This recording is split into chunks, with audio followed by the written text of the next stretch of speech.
Mhm.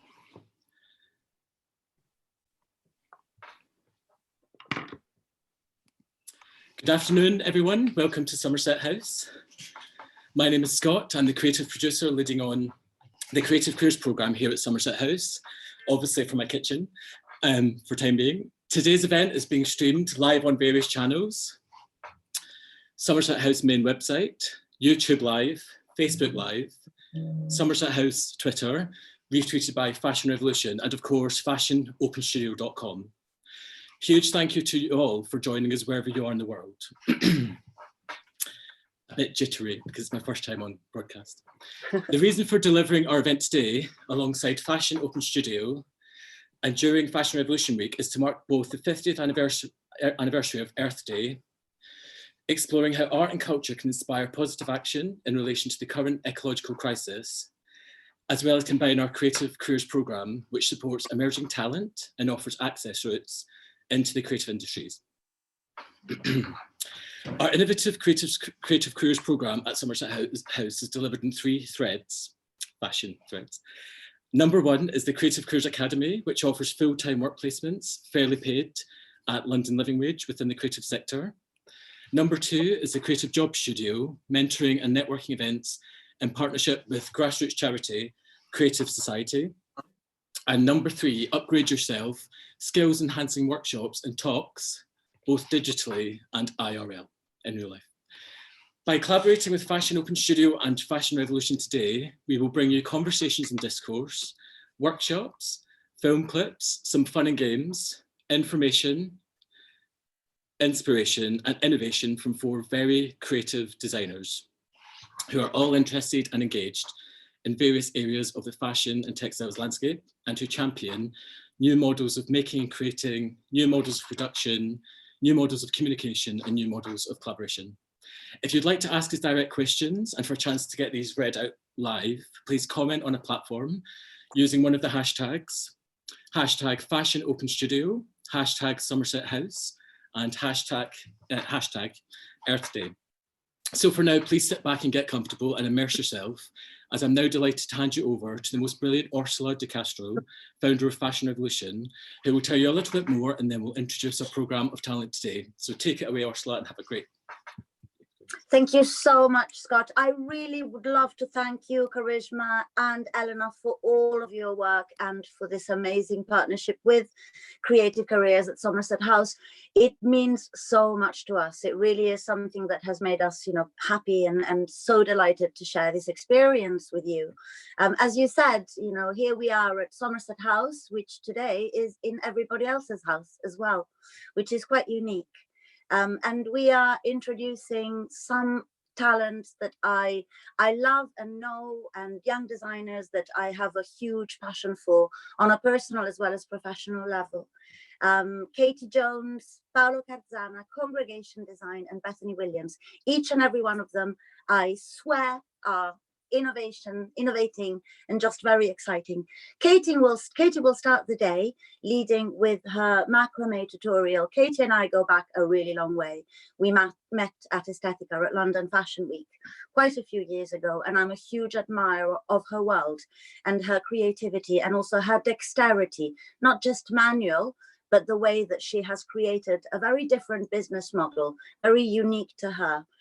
Paolo, we met at Central St. Martin's, and he's super young, and he will be showing us his MA graduate collection from the Central St. Martin's MA, which again really celebrates the beauty of what is left unwanted and found. Congregation Design, I am so looking forward to this session. It's going to be riotous.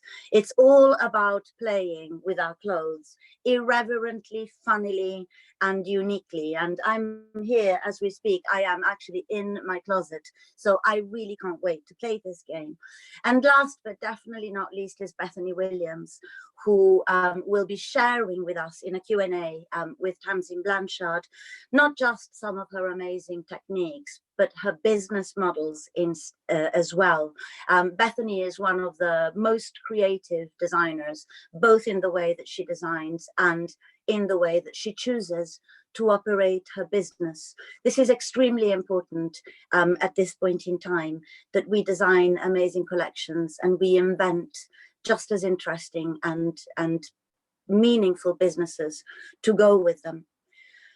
So before COVID, we were all aware of another crisis unfolding, and this is the climate breakdown that we are all facing unless we just get going with saving this planet. And in many ways, we were all looking for solutions, and then COVID-19 happened and everything seems to have speeded up. I'm very proud that Fashion Open Studio was one of the first initiatives to pivot online completely. Actually, Fashion Open Studio generally is about its opposite.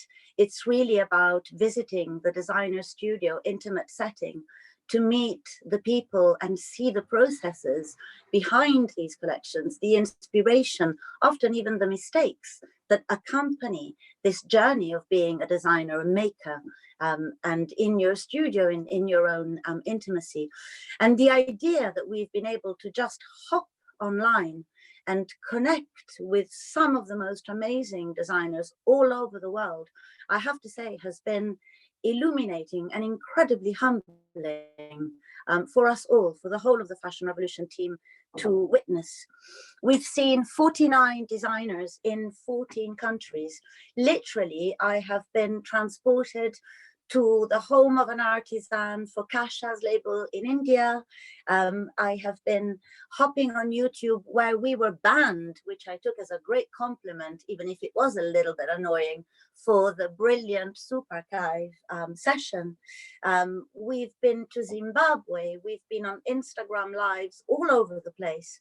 And this is powerful. This is really an incredible way to connect, which involves no flying, and involves really zooming in onto other people's lives, daily lives, and everyday lives, which is, it's been really, as I said, humbling and incredibly empowering. I hope that we will continue to meet like this, and of course I also hope that we will go back to some kind of a normality, but we are here to celebrate Earth Day. And of course, COVID has shown us some really horrendous things about humanity, and some of the worst in us has been visible, particularly in the fashion industry from a social point of view. Orders being cancelled and huge disregard for human suffering and human safety. But we have also seen the rapidity with which the earth responds when we don't attack it with our pollution and with our somehow invasion. And we are seeing quick recoveries, even in London. You know, the stars at night, the skies are clear, we don't see aeroplanes or hear cars. This should be an indicator that if there is an emergency and we act together, we can make profound changes happen. And we can react abruptly when things need to be. And we can show empathy for each other and grow together even in difficult situations. So I hope that once we leave this difficult moment, balance will be what we will find all together, and diversity. And by diversity, I mean inclusion of some of these incredible designers, such as the ones that we will see today and the ones that we've seen in Fashion Open Studio, much more visible. They will need our support, but also they deserve to be seen by a much wider audience for the brilliant innovation that they are really giving us and exposing us to. Thank you again, Somerset House, and all of you for taking part. And I will pass over to Katie, and I will see you later at the end of this amazing session that I'm really looking forward to. Over to you, Katie. Thank you. Hi, guys. I'm Katie Jones, and I'm going to be leading a tutorial today where we're going to be making our very own, let me find it, market bag with no sew, using an old t-shirt and a really simple macrame knot. But first I'm just going to sort of introduce you a little bit to me and my work and sort of my journey into sustainability. So I am primarily a crochet designer, knitwear designer.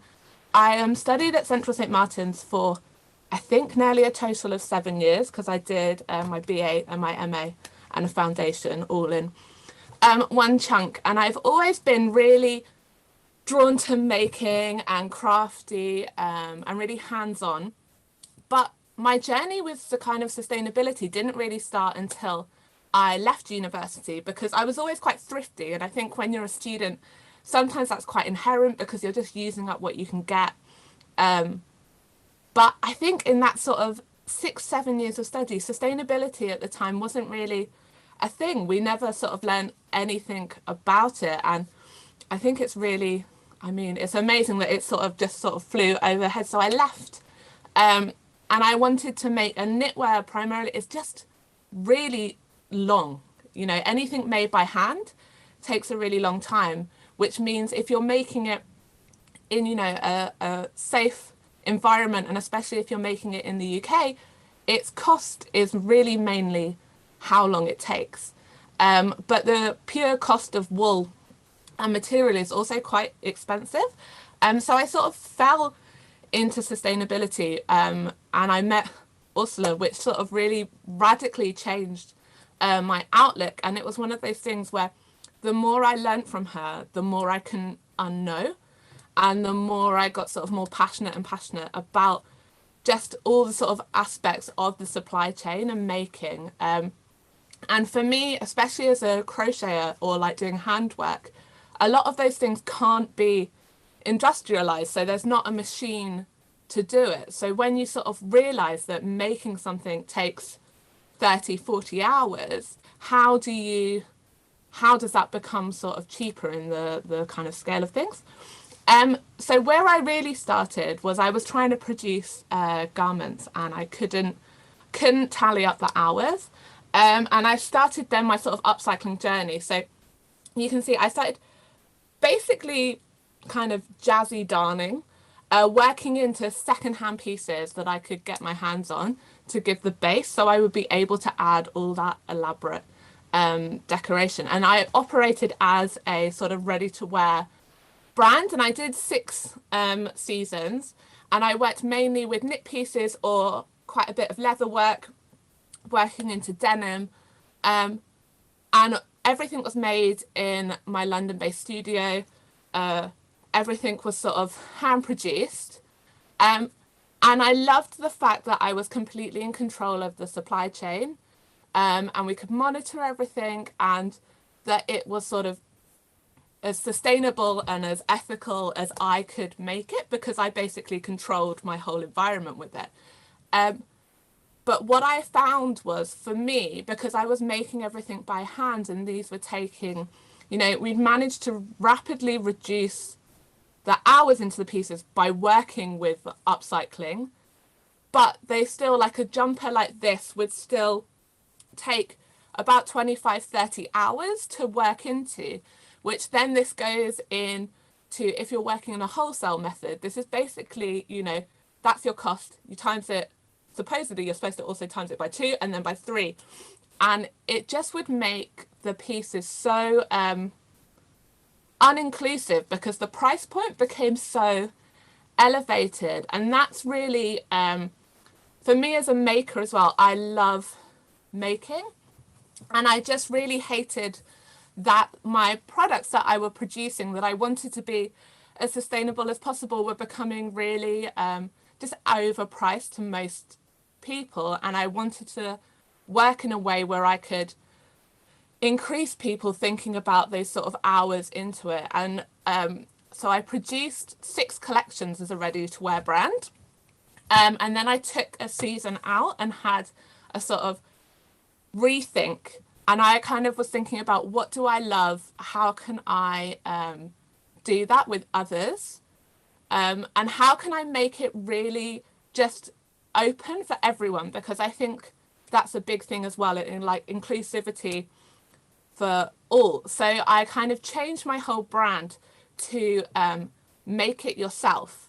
So I design collections, but I host workshops, and I run live events, and make patterns which you can download and then follow along. And then for me, I loved the community, and it really hit loads of sort of nails on the head for me, because I was making my pieces as sustainable as possible, but the real kind of problem is this kind of mass consumption. But if you engage with people and you're making your own clothes and you're upcycling things and you know the true worth, I think it's quite a lot of the time, you know, when you start gardening and you grow vegetables and you realize the worth of it. And I think crafting is really like another aspect of that. It, like, you know how many hours go into it, you know where you get your materials, you know how to fix it. And also kind of, if someone's made something for you or you make it for yourself, the amount that you sort of hold on to it and really look after it really increases the length of time that you keep that piece, if not just for you, but then you pass it on. And I had loads of pieces from my grand's that she made probably like nearly 50 years ago, and they're in my closet and I wear them, and I just wanted to embrace that.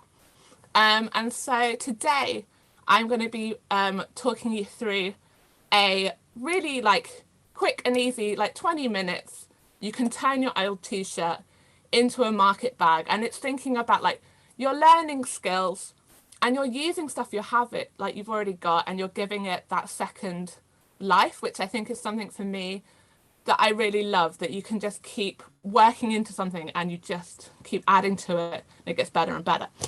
So I'm on that. I'm going to share my screen and talk you through a workshop. So this is what we're going to be making,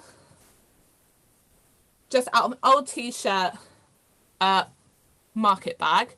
So I hope you've got your old t-shirts with you, and then we can get started on that.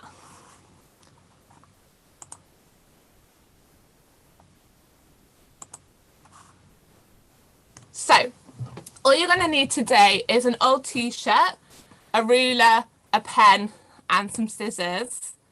And this piece requires like no sewing, so it's really easy. I've just got an old t-shirt from when I've been decorating. It's covered in paint. The charity shop wouldn't want it. I don't need it anymore. If you've got a bigger t-shirt, it's helpful, but if not, those sort of market bag slits will help us work into it. So you're going to want to fold it in half, and this is just where we're about to start cutting the sleeves off to give us our handles. And so you're going to want to cut the sleeves off, but I find like we can follow this line, and if you're trying to be quick, you can cut through both layers, but I find it easier to just cut through that first layer along that sleeve edge, and you want to kind of save as much of that width of that shoulder for your handle as possible. So cut along the edge, and I cut one sleeve, and then I use that to trace off the other, because it's just a little bit easier than trying to cut through 4 layers at once. And so you can put those to the side, and they're really useful just to keep, because, you know, those sleeves are perfect. Use them as washcloths, use them in your kitchen, you know, never waste anything. So now we're going to cut around the neck to do like the second bit of the handle. You don't want to cut too low, because you don't want to lose too much of your body of your bag. And so for this one, I find it easier to cut through everything, trace it round, and snip that bit off. And so basically this top bit, it will look like a big kind of summer vest, then becomes the top of your bag. And then if you, those kind of shoulder straps, you want to try and keep as wide as possible. If your t-shirt is not very well sewn together at the top, you might want to slice the shoulders and tie them in a knot, but that's why we keep as much as possible. So the next bit we're going to get rid of is we're just going to cut off that bottom sewn hem, because when we give it the fringe, we want to kind of get a nice dangly fringe, and that bottom hem bit stops that bit on our t-shirt. So just cut along your stitch line And again, I find it a lot easier if you cut through one side, trace it all the way round, and cut through the other side.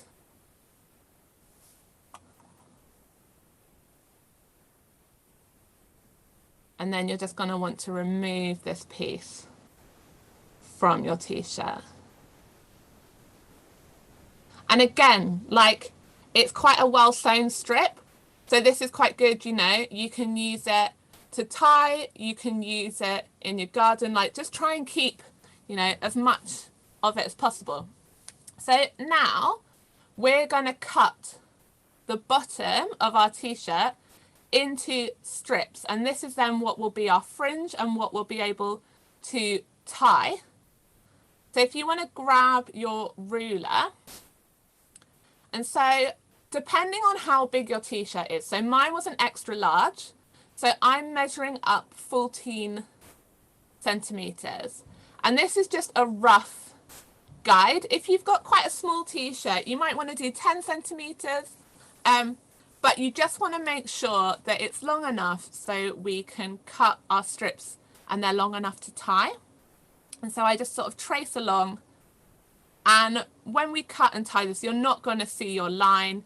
You just want it enough so you can see it, so we know that we don't cut past that, because we obviously want to keep the body of our t-shirt for our bag. So now the strips, I think a good width is 2 centimeters. So if you cut up first the side to your line, and then just use your ruler to just, you know, this doesn't have to be super strict. So I've just placed it along to cut a few notches to get an understanding of what is 2 centimeters.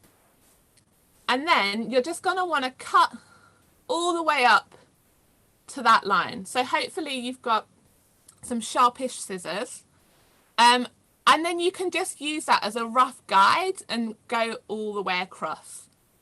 If you're sort of someone who's super neat, you can draw all these lines. I got into crochet because I'm quite a slapdash maker, so you'll notice through this there's not really a wrong and a right.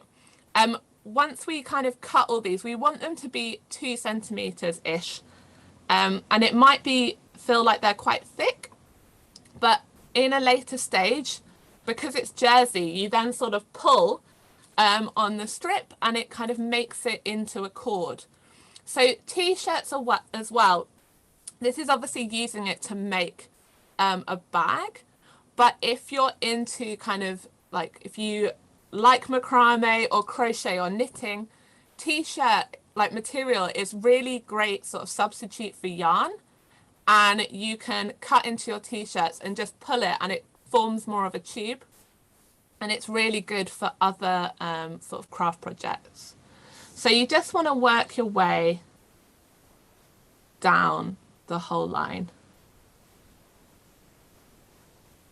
And because we're cutting through both sections at once, the front and the back, we know, like, we don't need to calculate how many strips we've got, because we know we're cutting them into pairs for when we tie them at a later stage. So just keep working your way down.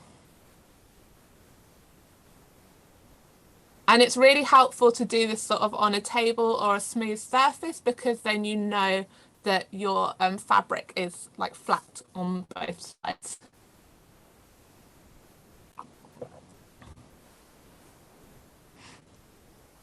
And we're nearly at the end of that bit.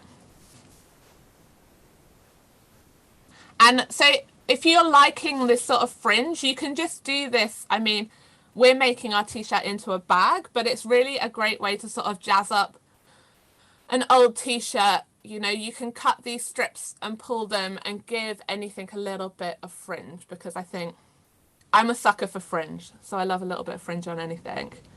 And then at the end, you just want to cut up the side. My t-shirt, you'll notice, doesn't have seams up the side because it's a circular bit of fabric.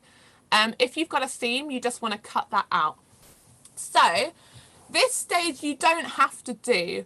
And if you've got a t-shirt with a design on you want to keep, you can kind of skip this bit. But you can see, like, this is how big my bag section is. And if I want to increase it, this is how we get the sort of market bag look. And by doing a sort of lattice cut on your bag, like on your t-shirt, it will stretch it, and it means that we can increase the volume.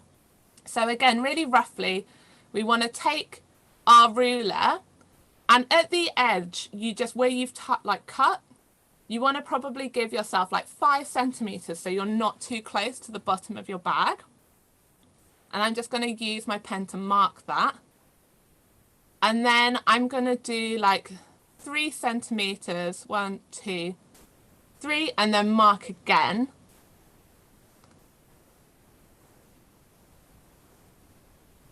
And then I'm going to do another 3 centimeters and do a little mark again, and another 3 centimeters and a little mark again. And I'm going to do one more, but again, you don't want to cut too close to that bottom of that handle, because t-shirt is really resilient, but it will only stretch so far. So now with your scissors, you just want to do a little cut about 1.5 to 2 centimeters in. And again, if you're really precise, you can draw this out, but I've just done it by eye. You then want to fold it over. So you've got, you know, you probably folded it over 2 centimeters. And we're going to now do our little cut again, but right in between our previous cut. And we're kind of going to follow this to make a brick-like pattern. And again, I'm not going to go too close to the top of the handle or too close to the bottom. And then you fold in a little bit again. And then you're going to want to repeat this across the whole of your bag. This is where it's really important, basically, to try and do it on a flat surface, that when you're working, you don't go too sort of wonky with your cuts. And so just keep an eye that you're not going too close to your handles. And so we're going to just repeat that, keep going across. So we fold it over, and then we just do our cuts. And because we're cutting on the fold and we're cutting between 1.5 to 2 centimeters, when you lie it flat, the slits in your work should be around 4 centimeters. If you go much bigger, when you pull it, your bag will become really mesh-like and probably a little bit too holy. So just keep an eye. You really just want to do that cut so it's not too deep.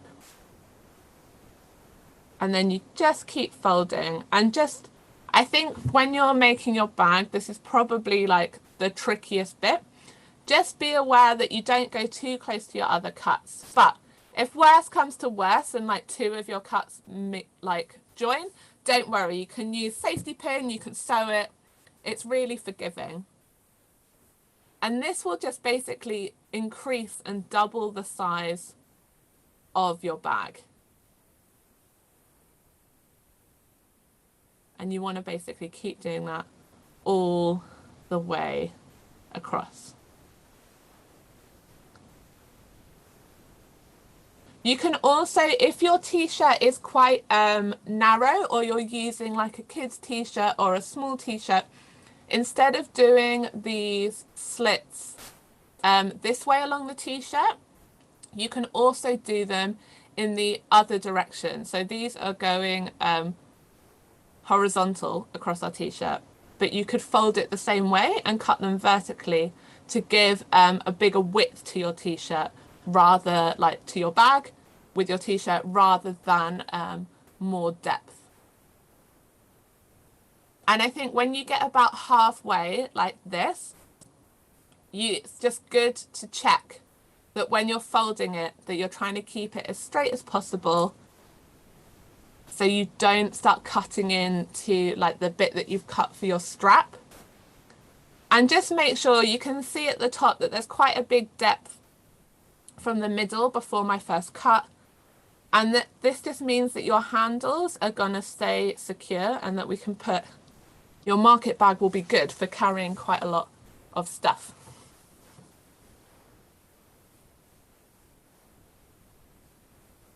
And you just want to keep following that down. So if you were going to use a t-shirt for like yarn or a piece of fabric, quite like how we're cutting the strips through the middle, you could trace a line up, and right before you get to the top, you come down the other way and you kind of do a bit of a zigzag.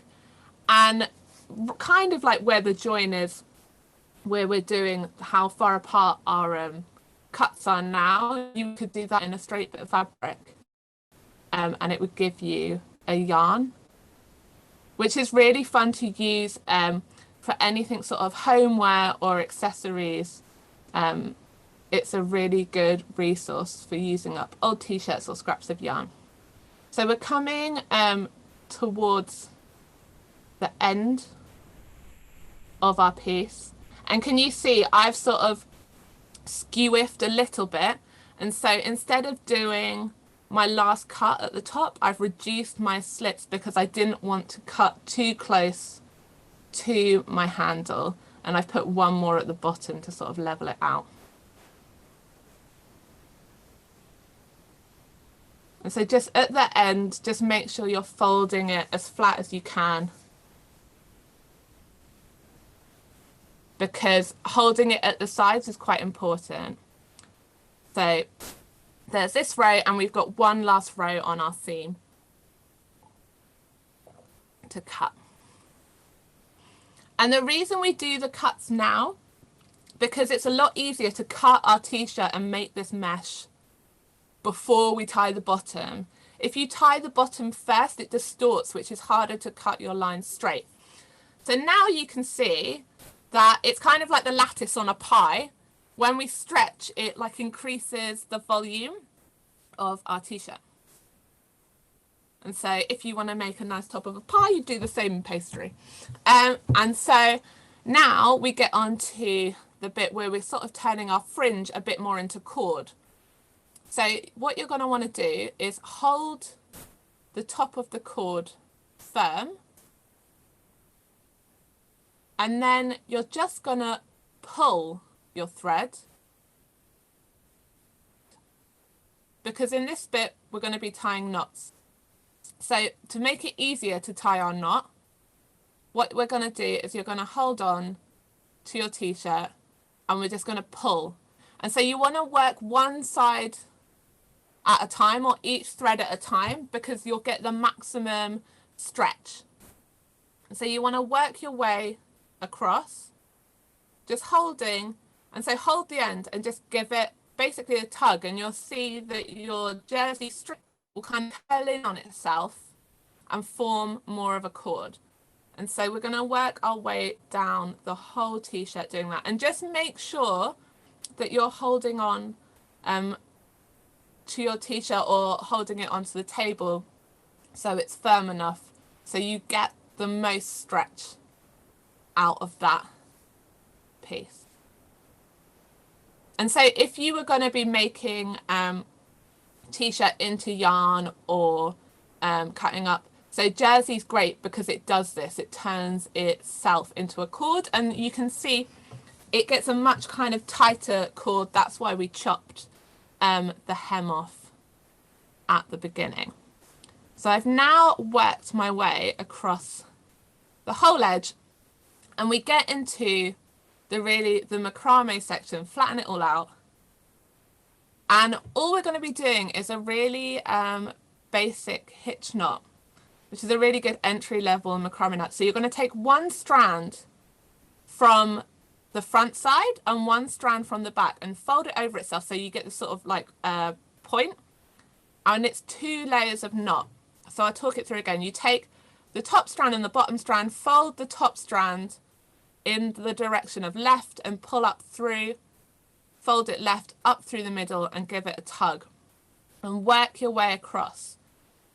So we're taking the top, and just when you're doing this, spread it out so you make sure you're taking the top strand and the one from the bottom. So the top strand folds over the top of the bottom, pulls through, folds over, pulls through. And we're working our way across the whole of the bottom. So I'll talk that knot through again. So you're making sure you're getting the two that are in pairs. You take the top strand, you kind of fold it over the bottom strand a bit, like it will look like a number 4 or like a arrow that points to the left, and up through the middle and pull, and up through the middle and pull. And you repeat that twice, and it's a double hitch knot. And that will be strong enough to hold the bottom of your bag. And it's a really great entry level sort of macrame knot, and it's really easy. So this is a really fun, easy make that the whole sort of family can do. And if you're wanting, like I was saying, like if you want to make it slightly simpler, if you want to get younger sort of kids involved, you don't need to do the lattice work in the middle of the t-shirt. And so now I'm just racing through the bottom, and this is just, make sure it gets a little bit fiddly because you've obviously got 2 layers, but just make sure you're taking one from the top and one from the bottom, and you're working your way through. And just that you're doing it in that double hitch, that you're repeating the knot twice to just make sure that it's tied tight enough at the bottom. And you're going to carry that on all the way to the edge. And I love that this is just a real easy, you know, 20-minute, half an hour make, and you transformed that old dirty paint t-shirt that was going to sit in the bottom of a cupboard if you finished all your decorating and you're not going to, you know, or that t-shirt that's got a stain on that the charity shop won't want. But it gives it such, you mean, we get 1,000,001 tote bags from everywhere, but you just don't need that tote bag, and you can use your own old t-shirt. And there you have it, from one t-shirt. That's our fringe at the bottom that will hold nice and firm. And there, from one t-shirt, you're all done. And so, yeah, that is my tutorial today, to kind of show you how we can use stuff that we've already got and make it better. And I think for me, that's just a really important part to my brand, and a real important part to my making, because it was thinking about how, from what I've already got, from a bit of yarn, how can I make it better? Or how I've got this old Aran jumper that is a bit sad in a charity shop because a moth has got it, but the hours of work in that jumper and the cost of that material, that one little hole, you know, it's not going to stop. So then that's how I sort of started working into it. And so I hope that you enjoyed making your bag and learning a little bit more about my practice. But I think for everyone getting into sort of making things with our hands, I can't recommend it enough, because it really helps us have like a real good understanding of you know, what we're making and how much stuff should cost, and it gives us a really important lesson, I think, in that. And that, I think, is kind of me done, I think. Hello, Tamsin. Hi, Katie. Hi there, everyone. I'm Tamsin Blanchard from Fashion Open Studio. Thank you so much, Katie. That was just brilliant. I can't wait to make this myself. Do you actually use a bag like this to go and do? I do. I mean, I'm forever taking 1,000,000 balls of yarn everywhere. So I'm kind of a pack horse and a bag lady. So I have quite a few of them. Right. And I think, you know, it's one of those things where everyone thinks, you know, a tote bag is really green, but if we have 5 million tote bags, are they that green? And if we've got stuff that's in our possession and we can use it instead, rather than it sitting at the bottom of a cupboard, then it's probably better than getting a new tote bag. What's so great about this project, though, is that it is a real beginner's way into macrame, but you actually make something that's useful and really great to look at. It's such a really brilliant project, and you're such a good teacher. Oh, thank you. Yeah, I think sometimes craft daunts people at first because they think it's got to be really complicated or everything takes a really long time. But there's so many like good little projects that are really sort of gateways into learning more. And I think especially in this sort of really weird time where we're trapped inside and it's like really easy to get glued onto your phone, or you know, you've got extra time and you're trapped inside. And I think it's a really also good time to, you know, if you're doing a craft or something with your hands, you can't be doing something else. And I really find that actually even for like your own mental health, it's kind of I always call like any kind of crafting like meditation for fidgets, because you can kind of do something, you get in a zone, but you're not thinking about, you know, a million things at once. And so I think it's really a good use of time. And I think a lot of people also now are getting into craft who are new to it because of that, because they kind of want to do something to help them kind of zone out. And I think it's really good because more and more then people are learning, oh, you know, to do this, it actually, like some things are quick, but some things, you know, like crocheting a top is really long, and that's not a bad thing. It's really satisfying. But then you have like an understanding of, oh, if this crochet top is only £10, but it's actually taken, you know, 20 hours to make, how does that compute? And it doesn't. So we do see crochet on the high street, don't we? Yeah, and I think it's quite hard. I think especially with a lot of those sort of hand crafts is where also when they're sort of made, quite a lot of the time they're made by home workers, and then it's really hard to monitor actually like how many people in a household are physically making, you know, and it's that thing where it just takes a long time. Like lots of this crochet on the high street is the same. I love colour, so I have like a million colour changes and everything, which is quite a lot of like this festival summer crochet. And I look at things, and one of the reasons also why I kind of changed from like selling wholesale, because I like things colourful, sometimes something would have like 10 hours of ends to sew in, and then you're like, how does that then even work for then these like really colourful pieces? Because that's mainly what is on sale, and you're like, not even the skill, it's like just even the finishing techniques for it are like such a huge amount of work. And it's not until you actually do it yourself that you realise the work. No, not at all. But also I think what is nice, and I think what I found when I was like selling, everything had to get simpler and simpler and simpler to make, you know, the right price point. But when you're making it for yourself, you might spend 100 hours just, you know, half an hour a night watching EastEnders for a few months, and then you make it at the end. And I think that's sort of slower process. Like you can't consume in the same way your clothes if you're producing them yourself, because you can't, you know, it's not like you go into a shop and then you're like, this one, this one, this one. You really like think about the piece. And I think I also love that, like the thought that you put into it. And if you're making something for someone and you give it a gift, it's like I think it's such a lovely gesture, because you've been thinking about that person for like that dedicated amount of time, and then you sort of gift it to them. It's a sort of and in this kind of circumstance, I think it's like one of the biggest gifts you can give to people quite a lot of the time is your time, because everyone's normally so busy. Yeah, that's so true. What projects have you got on at the go at the moment, Katie? Too many.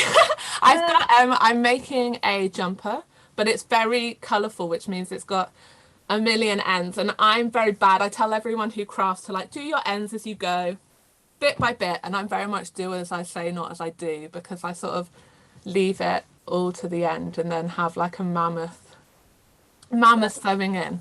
But that's a nice jumper. You're such an expert, you can do that though, can't you? What else are you making?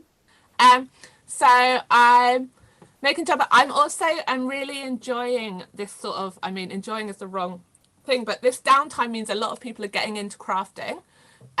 So I've also been doing like every week, like a free tutorial, like teaching a new technique and using like my Instagram to put it out there. So trying to get people who haven't started or have been a bit nervous to start really sort of easy chunks. And I think that's what's really lovely. It's that sense that everyone's making something, but also using, I suppose, like why Fashion Revolution is amazing, like really using social media to be social and to sort of join together as a community. So I've been doing a sort of step by step each week, and I love it because also it like absorbs a whole day of my week. So when can we watch you doing that? I do it. I always said Sunday, and then the weekends have been nice, so I've been gardening. So it normally comes out on a Wednesday, and I put like it all up on my blog, and I've been doing sort of YouTube videos to guide everyone through it, because I think when it's things with your hands, like YouTube and like the internet have been great, because loads of people who maybe I got taught by my granny and my mum, but if it's missed a generation, like reading how to hold your hand and how to do it in a book is really uninstinctual, you know, to like work out how to do it. And so I think things like online learning for crafts has really been like a revolution. So people anywhere, even if you don't have a nice granny to teach you, are able to teach themselves. Yeah. And you have some really amazing patterns that people can download and yeah, I try and make it as easy as possible. So I was finding, because a lot of people are learning online, that then all the patterns were quite either old-fashioned, or just you go from learning online and learning visually to getting like a piece of paper which is just like another language. And I think that's really daunting. And it means why I think crochet as a thing, because actually crochet grows really quickly, and it's really easy to pick up and put down. So it's kind of the perfect, like, you know, if you're a busy person, you just want to do a little bit here and there. And a lot of people make blankets, or they learn the very basics, and then they're kind of overly daunted by garments, but they're so easy. And so in the patterns, I really try and do like a lot of photos step by step and make them for people that don't normally follow patterns. And I run the business like with my mum, and I think it's the one thing that I changed, I think, like my thought, because when I sold to stores, you kind of sell to store and you don't really know who your customer is all the time, or like you try and guess their age range or like what they do. And then the minute that we sort of made the brand kind of open source, basically that's what it is, it's like open source fashion, it was so nice to see the people actually that are engaging with the work, and like how different your customer is, or like how sort of broad it is. And I think it's really nice because you can make something that is like unique to you. So I love rainbow color, and when I was selling, that's what I sold. And so if you liked crochet but you didn't love rainbow, I didn't have it. But the thing which is amazing about sort of patterns is you can love the design, but you can do it all in neutral tones and get something that's completely different and like completely bespoke to you.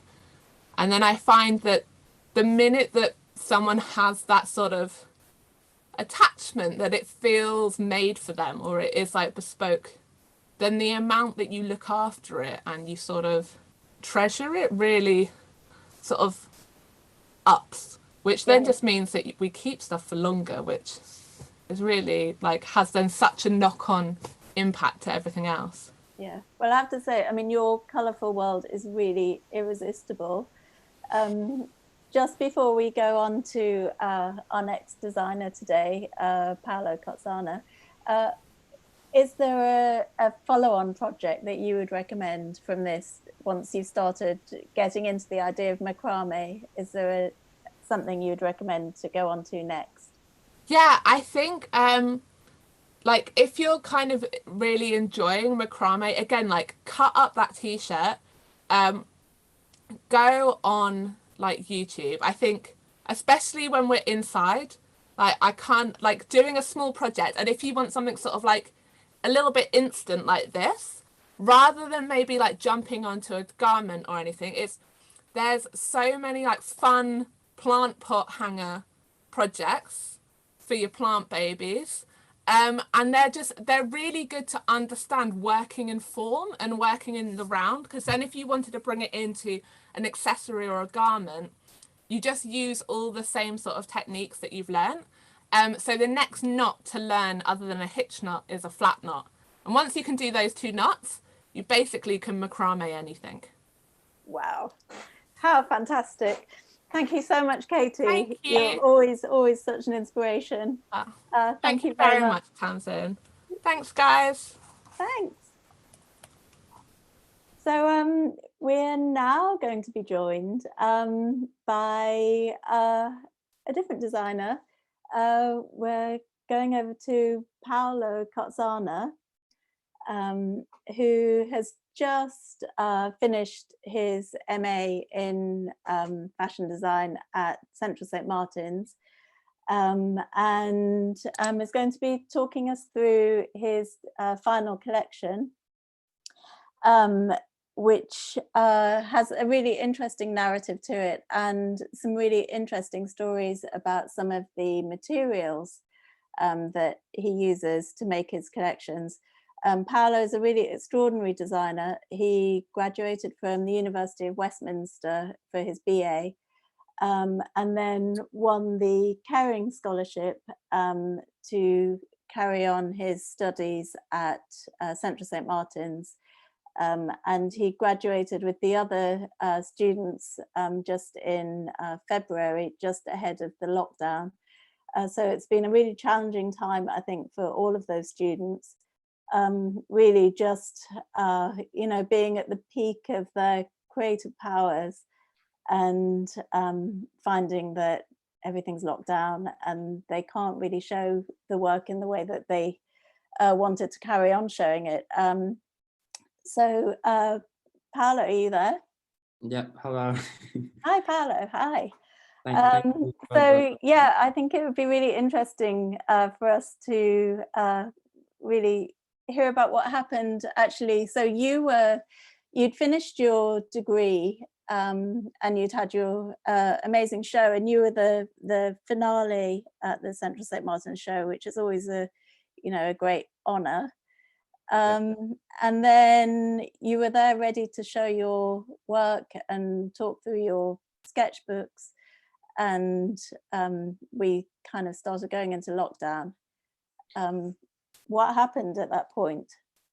Yeah, I mean, it's a really funny place to be in, because obviously the only thing that we're all really concerned about at the moment is just the health of the world and the health of everyone. So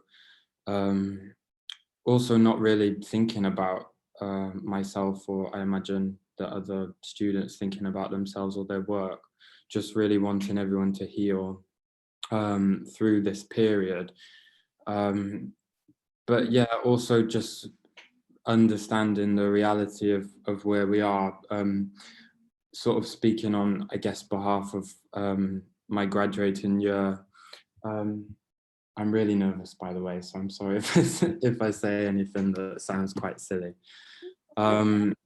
Speaking on behalf of my year, I would say it was definitely a shock, because I mean, I've been sort of working towards this for 7 years now with foundation and BA, and a year in industry on BA, and then the MA, putting so much effort into the collection at the end. And I think a lot of the working towards the show, it's a really amazing thing to be a part of, and a really sort of beautiful moment for the year group. But I think it's more about what comes after. And I really enjoy sort of working with other creative people in the industry and seeing how that they sort of interpret my work in different situations. And so for that kind of aspect to have almost vanished, I think that's quite upsetting. And, you know, to have put so much of yourself in your collection for it to then, for all of the sort of after experiences to be put on hold is quite sad. But yeah, it's yeah, so okay. So yeah.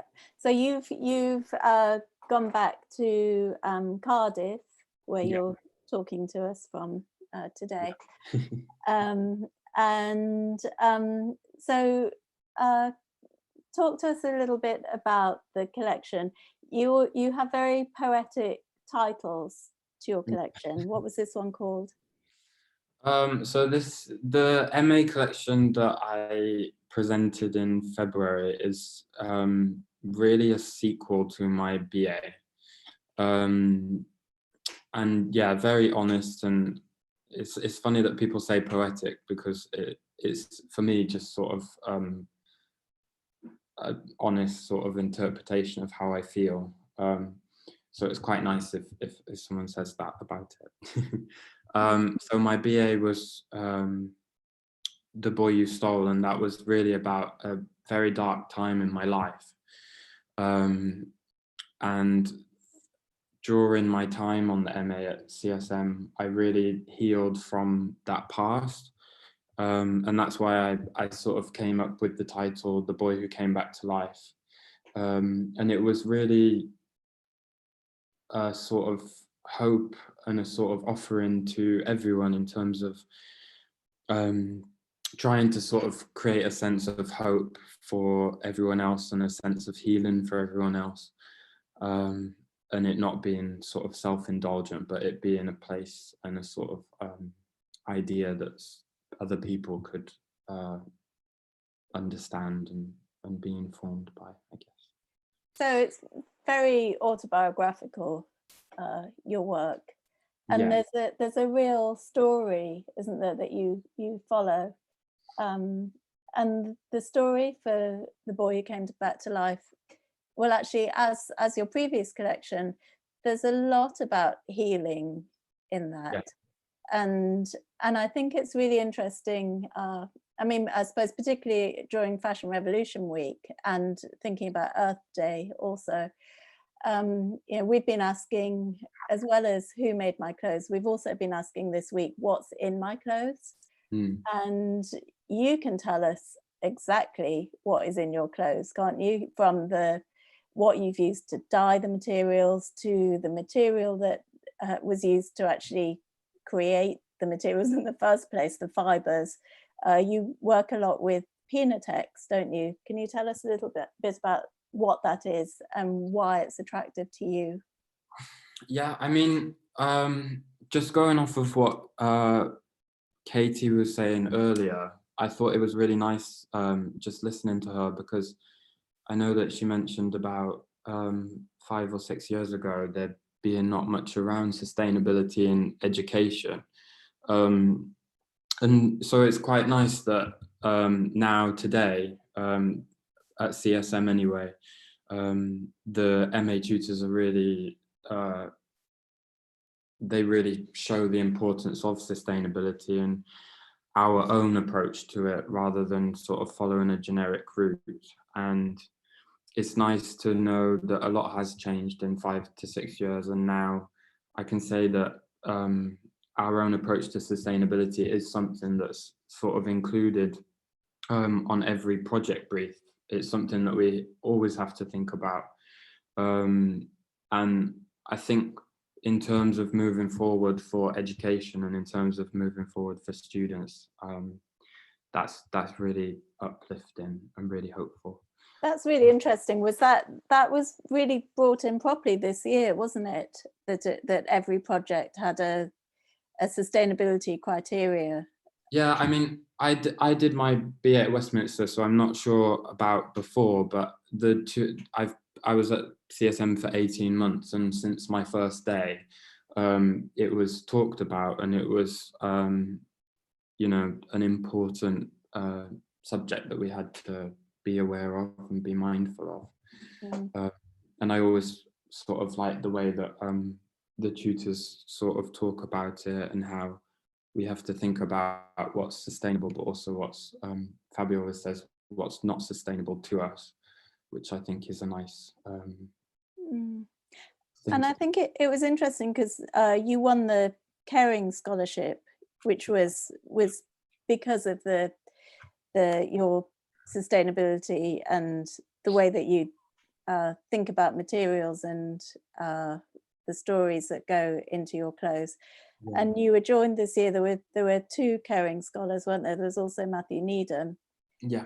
And you both have a very different approach. But I wonder if you influenced the other students on your course in the way that you were working.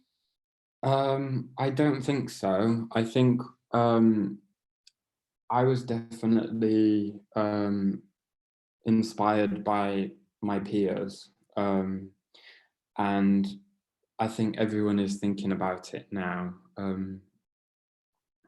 and yeah, I don't think that I influenced anyone, but yeah. I do think that I do a lot of work on the short courses and on the Insights program at CSM, which is a really amazing program, working with disadvantaged kids from around London, trying to give them support for their applications to higher education. And I have really loved being able to show them my work and to inspire them. And I think at that age, I would have loved to have had someone sort of come to me and show me the possibilities of how you can work in a positive way for sort of social and environmental things. Yeah. The slide that we're looking at the moment, can you tell us a little bit more about what's in your clothes? What are these materials? They look as though they're decomposing on the body. Yeah, I mean, the photo on I don't know if it's mirrored or if people can see what I can see, but the photo on the right of Ryan is actually it was a really special piece for me. It ended up being worn by Adwa for the finale of the show, and it was about it was about a woman from a healing well in just outside of Cardiff that I was inspired by. This really amazing story, which you can sort of go and look up if you want to. So it came from that, but the actual garment itself is made up of all sort of woolen knitted jumpers that I got from charity shops across mainly East London, and then I've over dyed them with Cambodian mud, which gives it that very sort of organic looking shades of different blacks and blues and browns. And yeah, I really liked the aspect of it that before it had even been sort of presented, but within the making of it, obviously sourcing the jumpers from the charity shops means that instantly, before it's even been constructed, the money has gone towards the shops that I bought the materials from. So I really liked that, and I didn't really intend for it to be like that. It just sort of happened. Yeah. You said Cambodian mud? Yeah. Can you tell us a bit more about that? I mean, to be honest, I don't know loads about Cambodian mud, but I had seen, I don't know if anyone watching this has seen First They Killed My Father, which is a really beautiful documentary about, well, sadly, about the Vietnam War that was directed by Angelina Jolie, and there's a scene in it where they dye all their clothes with the mud, and I found it so amazing. I just thought, oh my god, I have to somehow get my hands on that. And so it's just like the soot mud that's used and somehow extracted and then mixed with water, and I put all sorts of different oils in with all my natural dye-in. So for this look in particular, if I remember right, I worked with lavender oil, which was actually one of my nan's favorite scents. But lavender oil is known for being very helpful for people with anxiety. And I really loved the idea of sort of creating this cauldron of healing powers for each of the outfits. And then this one in particular was with that Cambodian mud. It was with the lavender oil. And then I also worked with healing water with sort of sulfuric healing powers that I'd taken from the well in Tufts Well. So it was a really strange combination of what I like to imagine would be a sort of healing power, energy, feeling from the garment, and then it ended up being worn by Adwa and projected on the building of CSM, and I found it really strange because the lady that it was inspired by sort of made her way from Wales all the way to CSM. Oh wow, she was there. No, just, just in spirit. Yeah, her spirit was there. Yeah, it was really magical ending to the show, actually. Yeah. This look here, is this what was used to make this? That's the same one, yeah, as before. Okay. Tell us about we were starting to talk about Pinatex as well. Can you tell us how you started working with Pinatex and why you wanted to find an alternative to leather? Yeah, I mean, as a vegan, I suppose, I have never sort of intended to work with animal leather. I appreciate that working with secondhand and you know, working with found discarded pieces is good, but just on a personal level, I think so much of what I'm sort of trying to do is sort of find my way to create a contemporary luxury, and I feel that Pinatex is really representative of that. And I've actually been working with them since my BA, since my final year. And this was sort of before this was very early on in the, in time of when they were producing it, and it was becoming Ananas Anam, the name of the company, when they were producing Pinatex and when it was becoming available for companies to use and work with. I reached out and I just said, I really love the sound of what you're doing in terms of, you know, they work with the waste leaf fiber from pineapple plantation, and it's sourced in the Philippines, and they do so much there in terms of helping the local community. And that was a sort of really fundamental part to why I found them so inspiring, because there's lots and lots of you know, vegan leather alternatives, but this is something that's completely different. It's really innovative, and it has so many amazing background stories to it, rather than on top of the fact that the material itself is so beautiful. So I reached out, sorry if I'm mumbling on a bit. No, this is great. I reached out to them when I started my final year of my BA, and I said, I'd really love to work with you. If you do any sort of student sponsorships, that would be amazing. But they instantly came back and just said, we're at the beginning of this thing, and we'll keep you in mind for the future. And then I came back and I said another message about how inspiring I found them. And in the end, an amazing woman called Kerry Reese, who works at Ananas Anam, said, okay, I'll meet you if you come to Somerset House, funnily enough, and we can talk. And I showed sort of a brief presentation of my intentions for my BA collection. And thankfully, Kerry saw worth in my work to support it. And they ended up sponsoring me, you know, going forward. And I think that for me was a really life-changing moment. It was one of the first sort of times that I felt really supported by an initiative that I believed in so much and had so much respect for.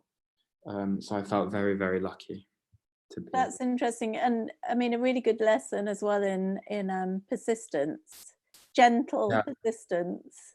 Yeah. And because you used a lot of the materials and you had very big silhouettes, didn't you, in your BA collection, and then they went on to did they sponsor you for your MA collection as well? Partially, yeah. Partially. And in what was really great about, well, not really great, but what I enjoyed myself was being able to work with the material in BA and bring in sort of a new context to it, because at that point, it hadn't been used in, it's a bit cliche to say, but I suppose in an avant-garde way as such. And so I felt very lucky to have been able to do that. And then moving forward with the MA collection, so much of what I tried to do was really focused on garment construction for the person wearing what I've made. It was something weirdly that I hadn't sort of touched on before.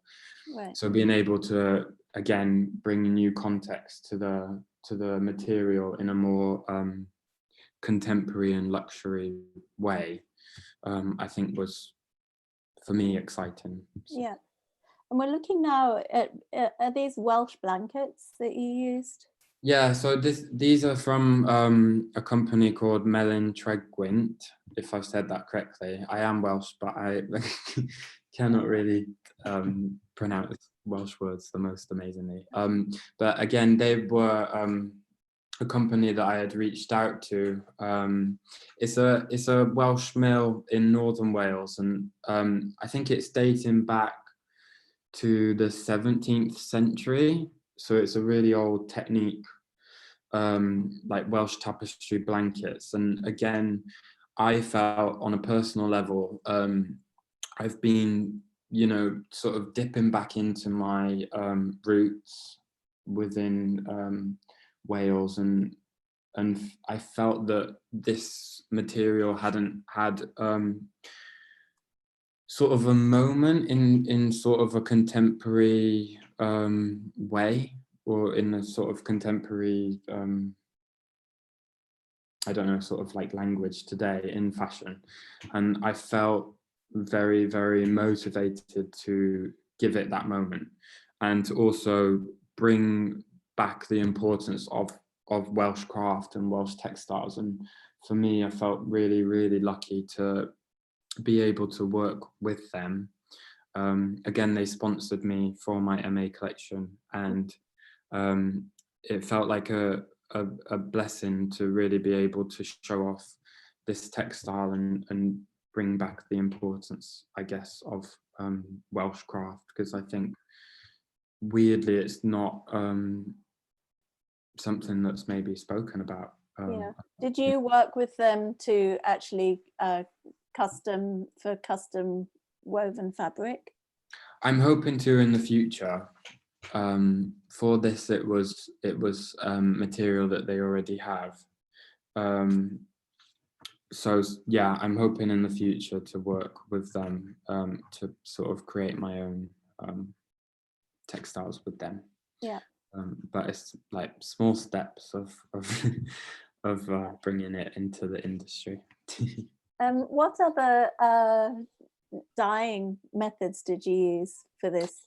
So what's on the screen now, the green suit, which is, if I sort of talk about it, the jacket is the pineapple leather, which I think is a really nice piece. And then the trousers are actually, I think they're probably a fabric that's meant for blinds in your house, which I sourced from Portobello Market, from this amazing man called Andrew. And the dye-in to create these sort of colors, the green shades here, was a mix of holy basil oil, spinach, so like real spinach leaves that you buy. Yeah. There was also indigo powder, natural indigo powder, and red onion skin as well. Wow. And did you do this yourself?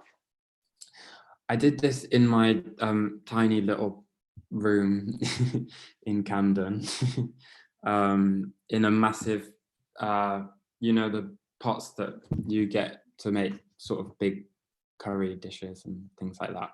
Right. I did it in one of them, yeah. Okay. And then the shirt there is made up of a organic banana fiber, cellulose fiber fabric, which I got from this amazing workers cooperative in India.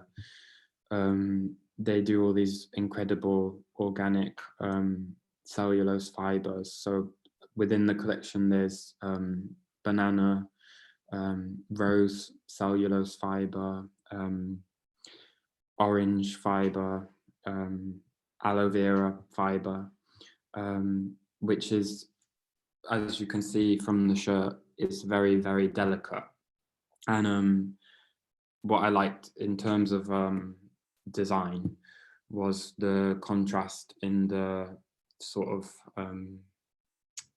sensitivity to these fabrics in comparison to the sort of more rough and more heavy duty overlayers.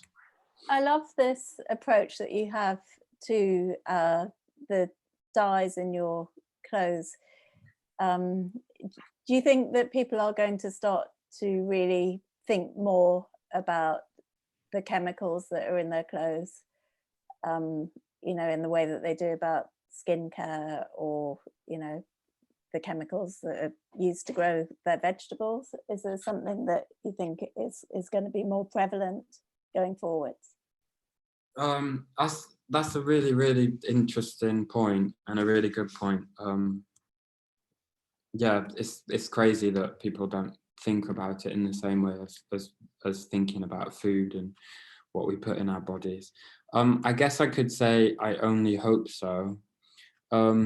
What is quite strange is that I was working towards this idea of really trying to create healing garments for the wearer, or the person wearing them, through the oils and through, in fact, in the research to this particular collection, I went on a pilgrimage to northern Italy and the place in Wales I was talking about earlier, Taff's Well, to find these healing waters with the sulfur powers. I sort of bottled it up, brought it back, and used that within these dyeing processes. And I think it's quite strange because unknowingly is, yeah, quite relevant to what's going on today. Some of the oils that I used, like I think oregano was actually the oil that I used on this one, the orange shirt that you can sort of just see underneath. That's got antibacterial properties in, and is sort of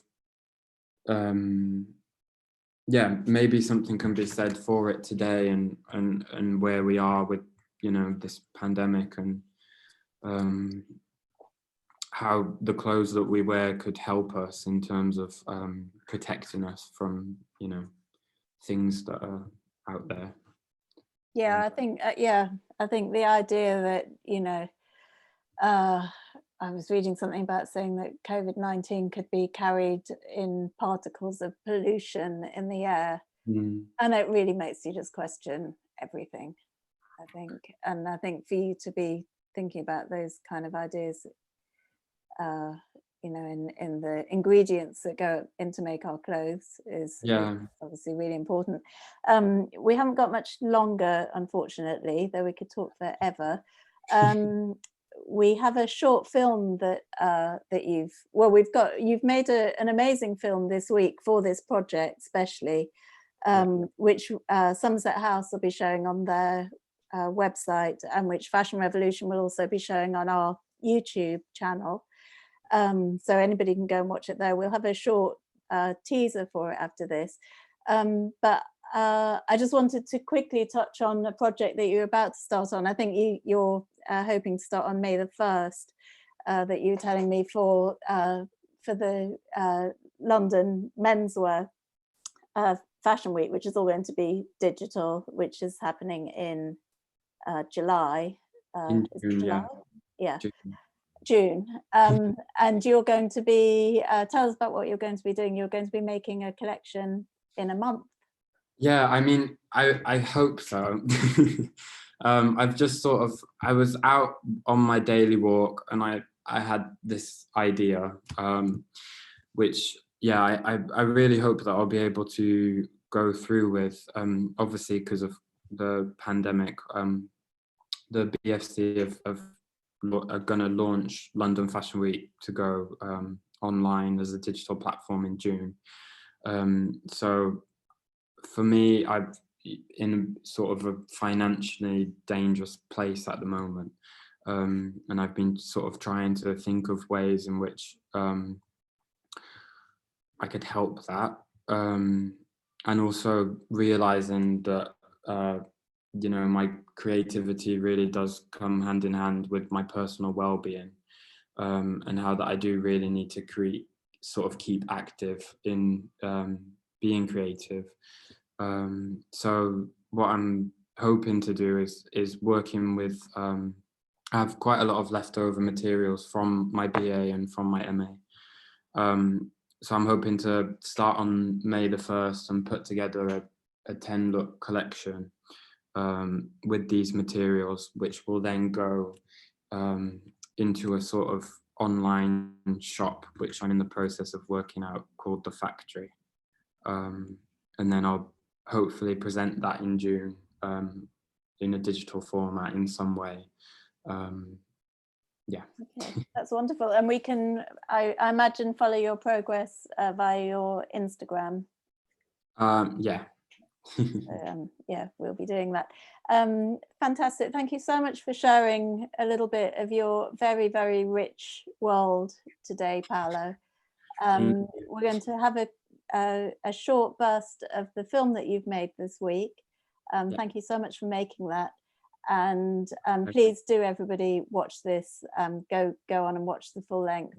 After I just wanna say as well, thank you, Tamsin, and thank you, Orsola. You're both like the fairy godmothers of this industry, and I'm very grateful for your support. Oh, that's very sweet. Thank you, Paolo.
So yeah, thanks so much, Paolo, and please do watch Paolo's self-isolation video after this afternoon session. So onward to a very different kind of vibe altogether. We're going to have some fun and games now. We're going to join Congregation Design. Congregation are a collective of designers who work anonymously. They all have their own day jobs where they work for themselves or the other designers or other brands, or they teach, and they come together really to have some fun creatively. And here we're about to experience a little bit of their world as they play some games with us and some of their clothes. Over to you, Congregation. Hello. Hi, everybody. So I wanted to thank you first, Tamsin, and the Somerset Arts team for being, for inviting us today. It's really amazing what you've been doing all the week, and I hope that we just add on to the good work we've been done so far. So I'm Marie. I'm a fashion designer, and I'm teaching in different universities in London. I'm going to say a little bit more about congregation design before we go to the game, so you can get your head around what is our vibes. So congregation design is a collective of anonymous designers who started like 3 years ago. Actually, we just graduated when we were like, looking for our first job, and didn't find any places where we thought we were dreaming to work to. We thought that this place, ideal place, wasn't existing yet. So we thought, then hang on, maybe what we have to do is just to create like a space where we could, just work on our own and be creative as we want, and just experiment stuff. So that's what we did, and did the congregation being created. So I would say now it's more like a laboratory where we experiment processes. So from a really wide range of the fashion industry. So from the design process, that's we're challenging quite a lot, but as well through the way we make things, the way we produce, the way we as well think about how to promote, and everything really, because we really want to make each part of the processes like sustainable and fair and enjoyable for everybody, from the customer to the designer through the maker. So that was really, really important. Now, I'm not gonna lie, that's, as you said, Tamsin, we've got all our job, because creating an ideal place doesn't mean that's gonna, bring money, but at least it's enjoyment. And that's the number one rule in congregation. When you join in, at some point, if it becomes too much or if it's too stressful, then you can, pause and come back whenever you're ready. So the way we work, we're starting like for the first collection, we were 10 designers, and the way we work is like you receive when you participate, like a book of research, and from that, you do whatever you want. There is no creative direction at all. You just receive the research and later on the deadline. That's the only thing you have to deal with. Saying that, from project to the other, not everybody is always like available, and so we make sure that the team is fluid, so people start participating in one project, doesn't have to do the next collection, they can come back in 10 years time, hopefully, or never, or just being one of participation. So that's why we now like 35 designer. So when I say designer, there is a really wide range of people who does like, there is some cabinet maker, some stylist, some image maker, photographer. In terms of designer, there is menswear, women's wear. it's really like we really want to bring everybody together. So that's what we aiming to do. So as well, there is no seasonality in the way we work. So we can't expect being expected to do like a collection every 6 months, because everybody knows that is really draining. And it would be like, I mean, we really want the resources to be, you know, to make the best of them. So we take the time to looking for them, to experiment around them. That's why I love to say that we just speak whenever we've got something to say. So I think today we've got something to say. And because it's a really difficult time, I think it's like great that Fashion Week was this week to kind of motivate the people, like the students I've been teaching to, you know, even surrounding family. I think it's really important to keep the motivation going and everybody like being really positive and make the best of what we can, the time we've got at home, to maybe rethink the way we are as a customer, but as well the way we are in as a creative mind. So not everybody is a designer. However, everybody got clothes at home. So that's what we're gonna play with today. And I'm gonna give over to Masha, which gonna be hosting our game, Sculpture by Chance today. Hello everyone. My name is Masha Mandeli. I'm a fashion stylist and artist. And today I will be doing Sculpture by Chance. Basically, Sculpture by Chance, a variation of my ongoing project called Styling by Chance. And I work on this with a photographer based in Belgium called Frederic Bastien. We dress people by throwing dice, and then we photograph them in UK and Belgium, and hopefully in other countries. But at the moment, we don't have models, but we still have clothes. So we try to shift the way we think and see what we can do with clothes. And today we're going to do sculpture. So I'm just going to explain you the game. So I have the dice, and the dice, when you throw it, it will give you the amount of cards you can pick. And the cards, you pick them without knowing how they correspond with the clothes. And once I pick them, I will go to the tree and find the clothes. And then I make a sculpture. So who wants to play? Who would like to play? I will throw the dice on your behalf. Is Tamsin or Scott around? So we can have a... Yeah, I'm here. I want to play. Okay. Okay. Okay, I'm throwing the dice for you. 5. Okay, we have 5 cards you can pick. So now tell me which cards you want out of this. So Tamsin, you need to select 5 numbers out of the cards. Okay, I choose 5 numbers. Yeah. Yes. Okay, I'd like 7, 38, 2. 38, 1 second. 38, 42. 38 in the middle, we can see it. 38. Yes. Number 42. 2. Yeah, number 2. Number 2. Which? Yes. Is that? Can I have one more? Yes, you have one more. 5, which is on the bottom 5. line. Yes. Okay.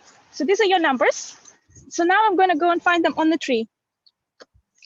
So when Masha is going to find them on a tree, I'm going to say a little story about each of them, because I think what is really important as a designer as well is the narrative, what you want to say through your garments, because there is enough garment in the world, isn't it? So I think our mission as a designer is like everything we create from now on should have a story, a unique story. So about this sleeve, it's like a little sleeve you put on your arm, and it's really popular in Korea. We did a project with one of the other designer, part of congregation in Korea. Oh, so that's a belt. So I'll come back to that. We just did an exhibition, and out of the exhibition, it was all this toshi, that's the way they call them, left. And so we just decided to reuse them and to print over the top the congregation logo, and that was the new life. About the belt that Masha just showed, let's jump to this one then. This is a hole-in-one. So this one has been made by Sana for the first collection. So the first collection was like a series of images about like movement and body. So this one's been made like from Porto, Bello Market, end of fabric roll. So it was really beautiful and unique. And we knew from the beginning it wouldn't be another piece like that. Thanks, Masha. So that's the belt. The belt. And this is this one is the banana skin. We call the banana skin top. So it's like a menswear top, and it's quite a large size. However, it's made with like monofilament, and so it like reduces itself because it's made out of rib as well. The other belt that I didn't manage. Oh, okay, we carry on with the trousers. Really good. So that's made by the designer number 5, because all the designer got number. And this one, so she's Kirsty. She's a London-based maker. Her studio is in Brixton, and he did this set of menswear, like the top and the bottom together, going with the collection number 2. Thanks, Masha. So there is quite a lot. So I think we've got everything, do we? No, we have 49 garments. Oh, but I mean, do we have everything for Tamsin? So we're ready to do a sculpture. Yes, we have. Yeah. So let's. So yeah, about the belt, and I never talk about. So the belt is just coming basically from a bag made in Korea, but I bought in a charity shop a while ago, and it was just like, you know, those all camping bag, really beautiful with all the system to, to make it doesn't hurt your bag, and that was really fascinating. And from one bag, I just did, cut it off and made like a top, which is currently exhibited in Sydney, and the belts, and I did some as well sleeves and some bags. So with one object, I did make a lot of them. So I think that's every garment, the story about every garment. Now we're going to create with each of them a new story. So Masha is like making a set, creating a set.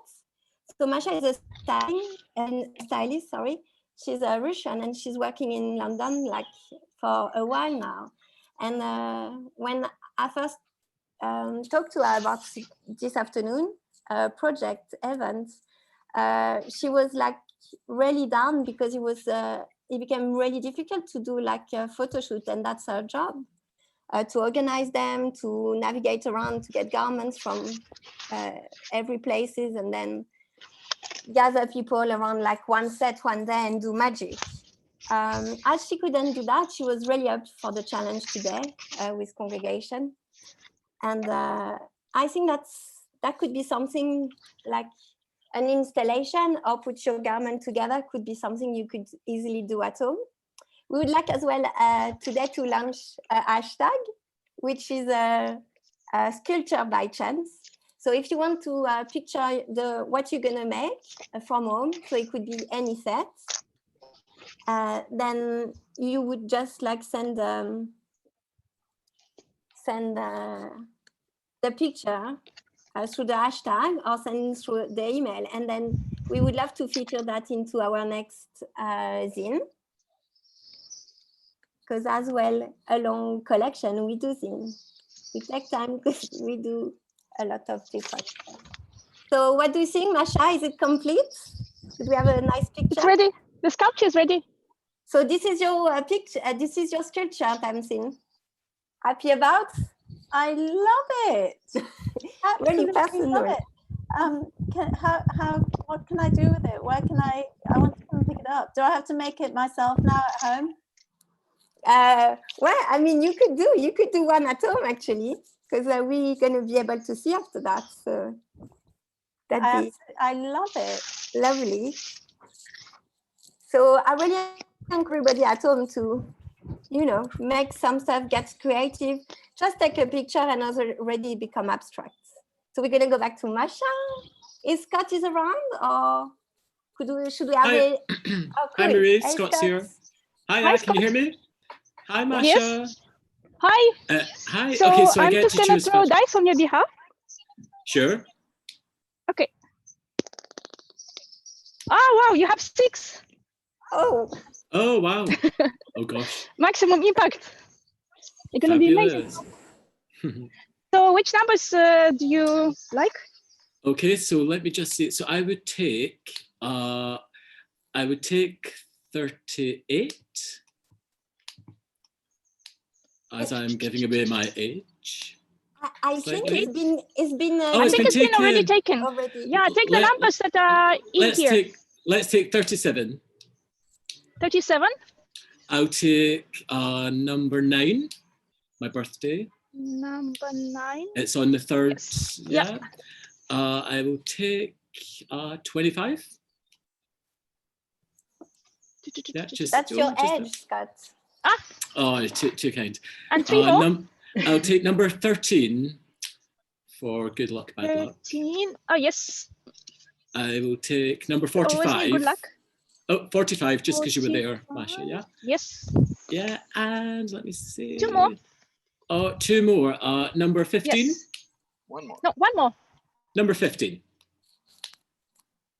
Sorry, just 1 more. 15. 1-5. You hear me, Masha? Which one? Masha? What? Masha? It's Number close to your yes, feet, yes. I think. Number 15. Number 1-5. 15. Yeah, just at your foot, Yes. I think. Cool. Thank you. Okay. Exciting. Oh my gosh. So Thanks, Scott. okay. Number 9. Oh, beautiful. Oh, beautiful. Nice. Thanks, Masha. So that's been made by Sophie. She's been joining for the second collection because when we invited her for our first event, she's been really touched by what we've been doing. And I think at the time of her life, she really, was happy to contribute into something more creative as she went to, after BA, something more like digital. So she was happy to go back to, the making. Oh, this one's been made by Ted, the designer number 10. So Ted is a teacher, is a knitwear teacher, and as well a practitioner freelance. So he does a lot of costume for film. And I think it's like, I can say is our older member. So I think it's, more than 60 yeah. And I think it showed that all the coverage of congregation. Oh, this one with love from Paris. This is actually made by Laetitia. At the time, she was working in a big company in Milan, fashion company, menswear, and she found the time on her own to collage some of leftover from a MA collection at the RCA. So as Paolo said, it's always good to make the best and give value again to the piece you've got during those time and to make use of them.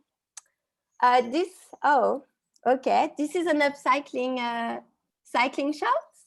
So I don't know if you remember the first piece that we went through together was a toshi, this kind of sleeve that we did in Korea for this architecture biennale. So the shorts are nice. So the short is made full of that. So it's a lot of sleeve cutouts, make flat, and then build into a cycling short. Then what Masha just shown is the jacket who goes with the trousers. So that's really lucky we did get a duo So that's again been made by Kirsty in Brixton. And she's working now and did open her own brand, which she does mainly upcycling tops and denim pieces made to order. So again, it's interesting, like to say as a thank you, Masha, number 25. Okay. It's interesting to say that craft is really important and something we don't want to lose. I think it's really a struggle to be in London and be someone who do craft, because it comes to cost so much when you put the time, you know, on the timesheet. It's just, and really difficult to afford for the people, and that's not what we want. However, this is a kind of piece that you would keep for life. And as well, I would really encourage people to don't be, you know, it's to don't hesitate to reach designer, because I think now with Instagram, I mean, even Twitter or the website, you can easily go to their personal website and send them an email. Even if you, I shouldn't probably say that, even if you see them on the shop, then you just Google their name and just try to reach them. Because if you buy something from a designer straight away, first you will have a really special delivery from them. And then if it's become like the garment become irrelevant, I mean, or in terms of size, if it's too small, too big, I'm sure they would be happy to, you know, change it for you and to adapt. And as well, talking about like funding, is as well all the money you would spend, you know, give to a shop, which is for us timing by 3 the price of a garment, that all goes for the designer. And so that's make a huge difference, I think. And I definitely think that by this time we can think about the industry as we all got our say, because we all customer. So I think maybe it's like the way of rethinking our value and how we consume and how we do things. Quickly, I'm just going to go this last one. That's Masha haven't yet put to the sculpture. It's a belt, a scarf belt done in Paris by Tim. Is working in a big design company. I think that's as well something good about the anonymity of congregation. Designer can work in companies and just like don't do, you know, don't sign their design, because it's the design at the heart of our practice. It's not our name. It's not about that. And that was really relevant actually to see how, you know, for example, Paolo, you didn't show your face. It was really about your work. And I think it's like really something that's more and more even students are really happy with. So now Masha is placing the number. So how does it look, Masha? Yeah, You're looking not good. finished yet? No, but I am now. The final touch? Yes. Okay. I think it's a moving sculpture. Oh, moving sculpture, like excellent. Okay. Are you happy, Scott, about your sculpture?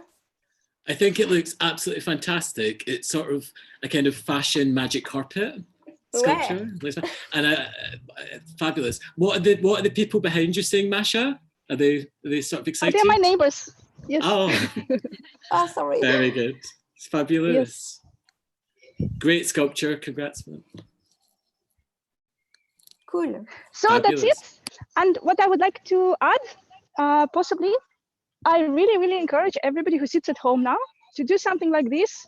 Maybe not like this, but something like this, possibly at home with things you have. And I think everybody's motto should be, you know, make do with what you have, make and fake. Wow. Use your imagination to create something really out of ordinary, because we're living through a bit extraordinary time. So yes, that would be my advice and encouragement to all young designers. Oh, thank you, Masha. Thank you very much. So yes, if you've been following the workshop with Masha, or even if you do it later today, please do feel free to tag it, and Masha would be happy, and congregation would be happy to share it and to make it part of our next zine. What are we tagging it with, Marie? So the Culture by chance? Yes, culture by chance. Hashtag. That's absolutely amazing. I love that. And, you know, and I love the idea of using what you have and using your imagination and having a play. I think we've seen quite a lot of playing with clothes this week. And I think it really is reconnecting people with their wardrobes and, you know, with the idea that actually clothes are, you know, such a really vital way of expressing ourselves and having fun and showing your creativity. That was amazing, and I hope you fly somewhere really beautiful on your clothing magic carpet, Scott. Yes, it's so a beautiful destination in our imagination. Yeah, thank you so much, Masha and Marie and all of Congregation for showing us all of your fantastic pieces. I'm now really excited to welcome Bethany Williams to join us. Bethany, I think, has been waiting patiently, listening into all of the proceedings. Bethany was the second winner of the Queen Elizabeth II Design Award. And also that was last year, and also won the British Fashion Council's British Fashion Award for Emerging Menswear Designer. And she's just an all-round star. Everything that she does is done with such consideration, and really, you know, you are a shining example, Bethany, of a new business model and the way that fashion can be made and the way that fashion should be made. Are you there, Bethany? Hi. Thank hi. you. Hi. Hi. Great. Yeah. Yeah. So you've been working on a project all week, really, with Somerset House that was supposed to be have taken a physical form. I think you've probably been planning it for some time with Krishma and with the Somerset House team.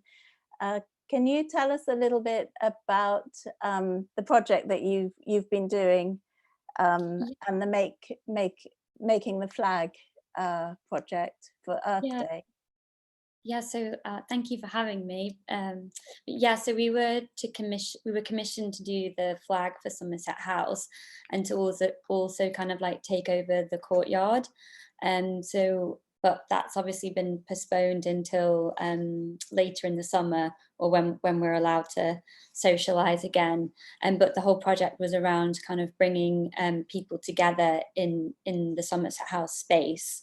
And the project was called All of Our Children. And so we've been working alongside the Magpie Project, which is a charity based in Newham. And we worked on the last collection for January with that organisation. And then we kind of wanted to continue that conversation, but kind of broaden it. So yeah, the last collection was called No Recourse to Public Funds.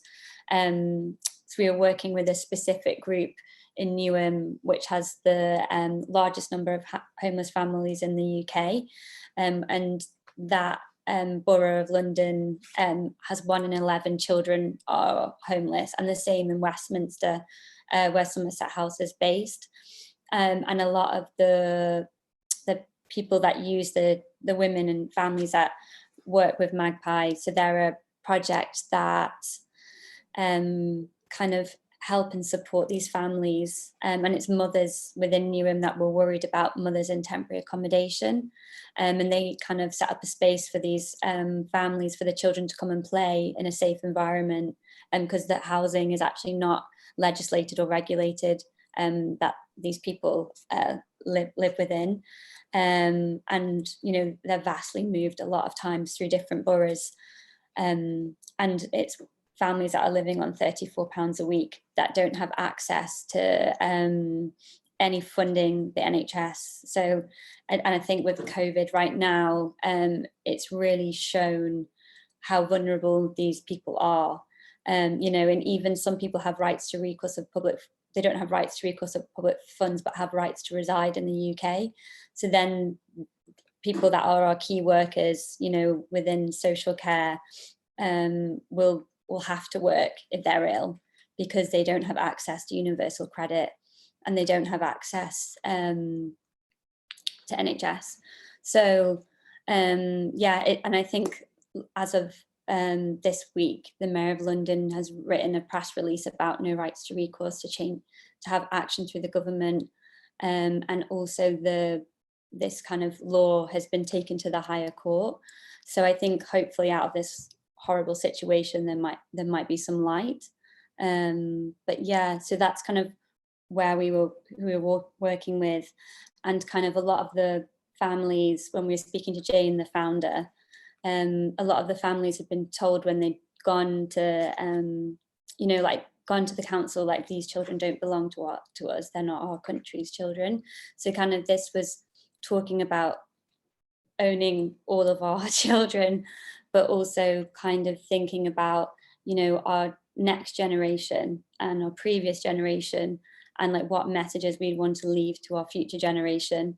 And kind of with the Magpie project, it's kind of like talking about our children right now that we're not protecting or supporting.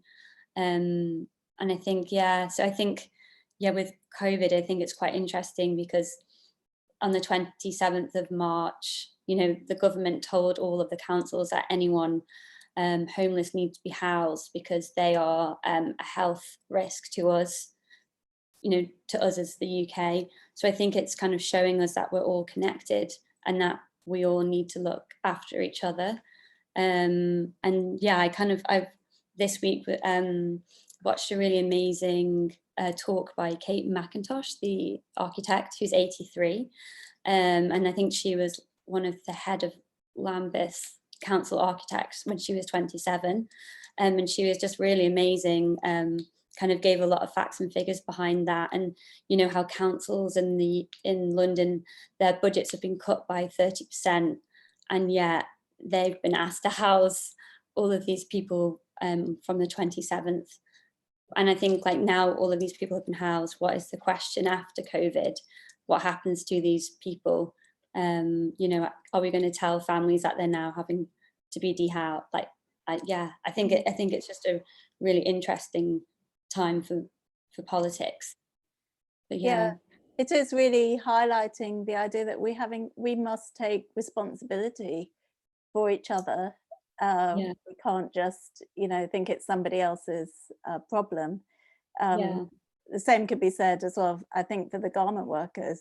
It's a similar situation that, you know, we're now seeing that, you know, that brands are not taking responsibility for those workers because they're somehow, you know, not their problem.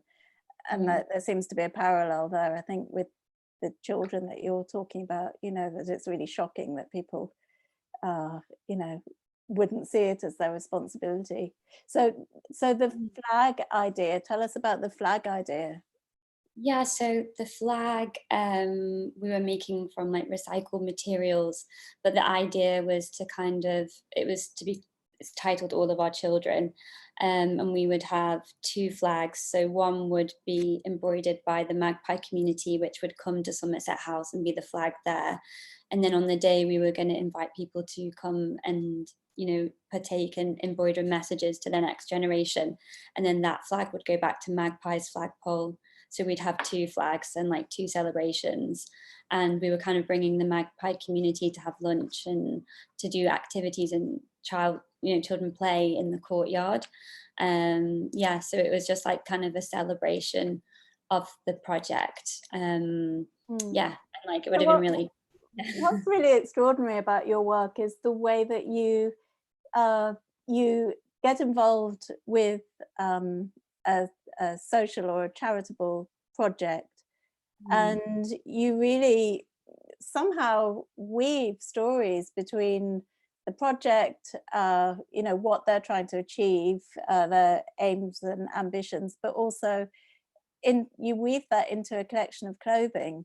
And the whole thing is really circular, that then, you know, you give proceeds of the sales and the clothing back to the charities that you're working with.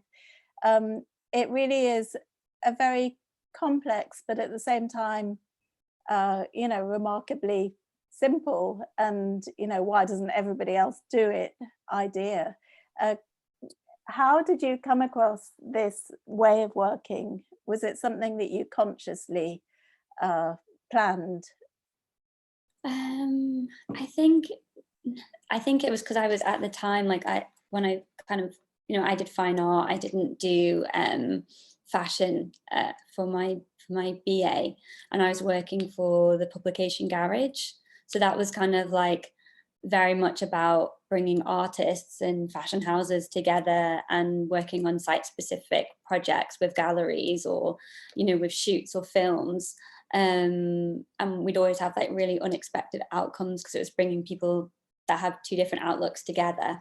But at the same time, I was doing a lot of volunteer work, and like, you know, going from like planning these kind of shoots and these amazing projects to then at nighttime going and working with people that can't afford like a meal or like accommodation. And I was kind of looking into the reading, like my dissertation at the time was like, does art have the ability to like have an effect outside of itself, or like a political effect outside of itself? So I was like reading a lot around like Jacques Rancière, the philosopher, like talking about that. And then also like looking at the art practices like Superflex, that are like art collectives that kind of infiltrate multinational companies or governments and supply funding to kind of fund artistic projects, but they're kind of social improvement projects, I think, as well. And so it's kind of like I was looking at like systems design and how like other artists or other designers kind of like apply that with my research, and then like, you know, like trying to kind of infiltrate that kind of system within fashion. Yeah, so kind of I think maybe having like, I was like doing critical fine art practice, so fine art but with like critical theory as my kind of degree. So my kind of thinking was really changed through that course more than anything. So I think then, yeah, like creating like different systems and yeah, and like art practices, and then applying that into a fashion sense. Oh, sorry. Tamsin, I can't. Okay. Sorry, it has to happen to everybody, doesn't it? Yeah. How did you bring that into a fashion practice rather than taking it into more of a fine art, you know, gallery space? Yeah, I think because like I always have had like my background, and like I've always been making, and it's in my family, and you know, I love clothes, and I love textiles, you know, and I love spending time developing, and I love designing. Do you know, like I am a designer, so it was kind of like, I think like me selfishly trying to like bring all of my kind of interests together into one space, which was like, you know, like my kind of my research and critical thinking, you know, like with the charities that we work with, it's you know, we research around those kind of issues that are based in the UK and who's trying to problem solve them in the best way. And through the collection, it's giving people a voice that wouldn't necessarily have that voice. And, you know, like with our show for January, it's to, you know, to hopefully communicate everything that Jane at Magpie, the founder, you know, like we work with her to make sure that she's comfortable with what we're saying, like is what she wants to talk about, you know, and you know, all the way down from the prints to the films to the models to the you know, to the whole process really. Yeah, just so we make sure that we're being respectful as well. It's a very deep relationship, isn't it? It's not, it's by no means you sort of coming along and saying, oh, I'll just take some inspiration. You go and you volunteer, you really get to know the work of the charities that you work with. Yeah, so yeah, I'll volunteer to kind of get an understanding and to see like what, you know, and the question is to ask what we can do to help and support, you know, and how can we give you a voice through the work. Yeah, and then we also do work with different social projects on all of the manufacturing as well. So that kind of always stays like with every collection. So we work with 3 different social projects for manufacturing, and yeah, with all of them, I've been working with them for over 3 years. And so we've kind of like developed, yeah, quite a good relationship, I'd hope. Can you tell us about the women's prison project that you work with? Yeah, so Making for Change. So that's set up by London College of Fashion and the Ministry of Justice, and now actually partnered with the Mayor's Office. So Frances Corner, who was the Dean at the time of LCF, wanted to really try and help and implement within the prison system. So women in the UK make up 4% of the prison population, but have one of the highest reoffending rates. So it's a very small percentage, and there wasn't very much set up to kind of like give support in gaining skills on release. So they've set up a manufacturing unit, and it's training level 1 and level 2, and they have LCF technicians based in Downview, and then they have work release programs, and then now they're setting up their secondary site in Poplar, where our studio is moving into as well. And so people from that program can continue work afterwards, but also they're working with the Poplar community with training programs as well. And then we're taking on sample machinists that have finished the program in-house. So we've been doing that since the last collection. Will that be a real change for you, actually having the people that make your clothes in the same building as you? Yeah, because of course, like all the production would be with, for Jersey would be with Making for Change. So now I think our jersey will still stay there, but our denim and wovens will move to Poplar, because we've just been working with a small sample factory in North London. And then our fabrics are woven in Italy with a community called San Patrignano. So I was introduced to them through London College of Fashion and also the Xenia Foundation. So I went there to do an art residency 3 years ago. And then I've continued working with them ever since. So they're an amazing organization. And it's like a community of 1,200 people and 50 different sectors of making. So it's a drug rehabilitation center, I think one of the most successful in the world. But also it's kind of focused on how craft has the ability to heal, and also, going back to school and having education. But they have like 50 different sectors of making. And we work with the textile department. So we work with donated yarns from Italian mills that are dead stock, and then a recycled material that kind of relates to the project that will make each collection. But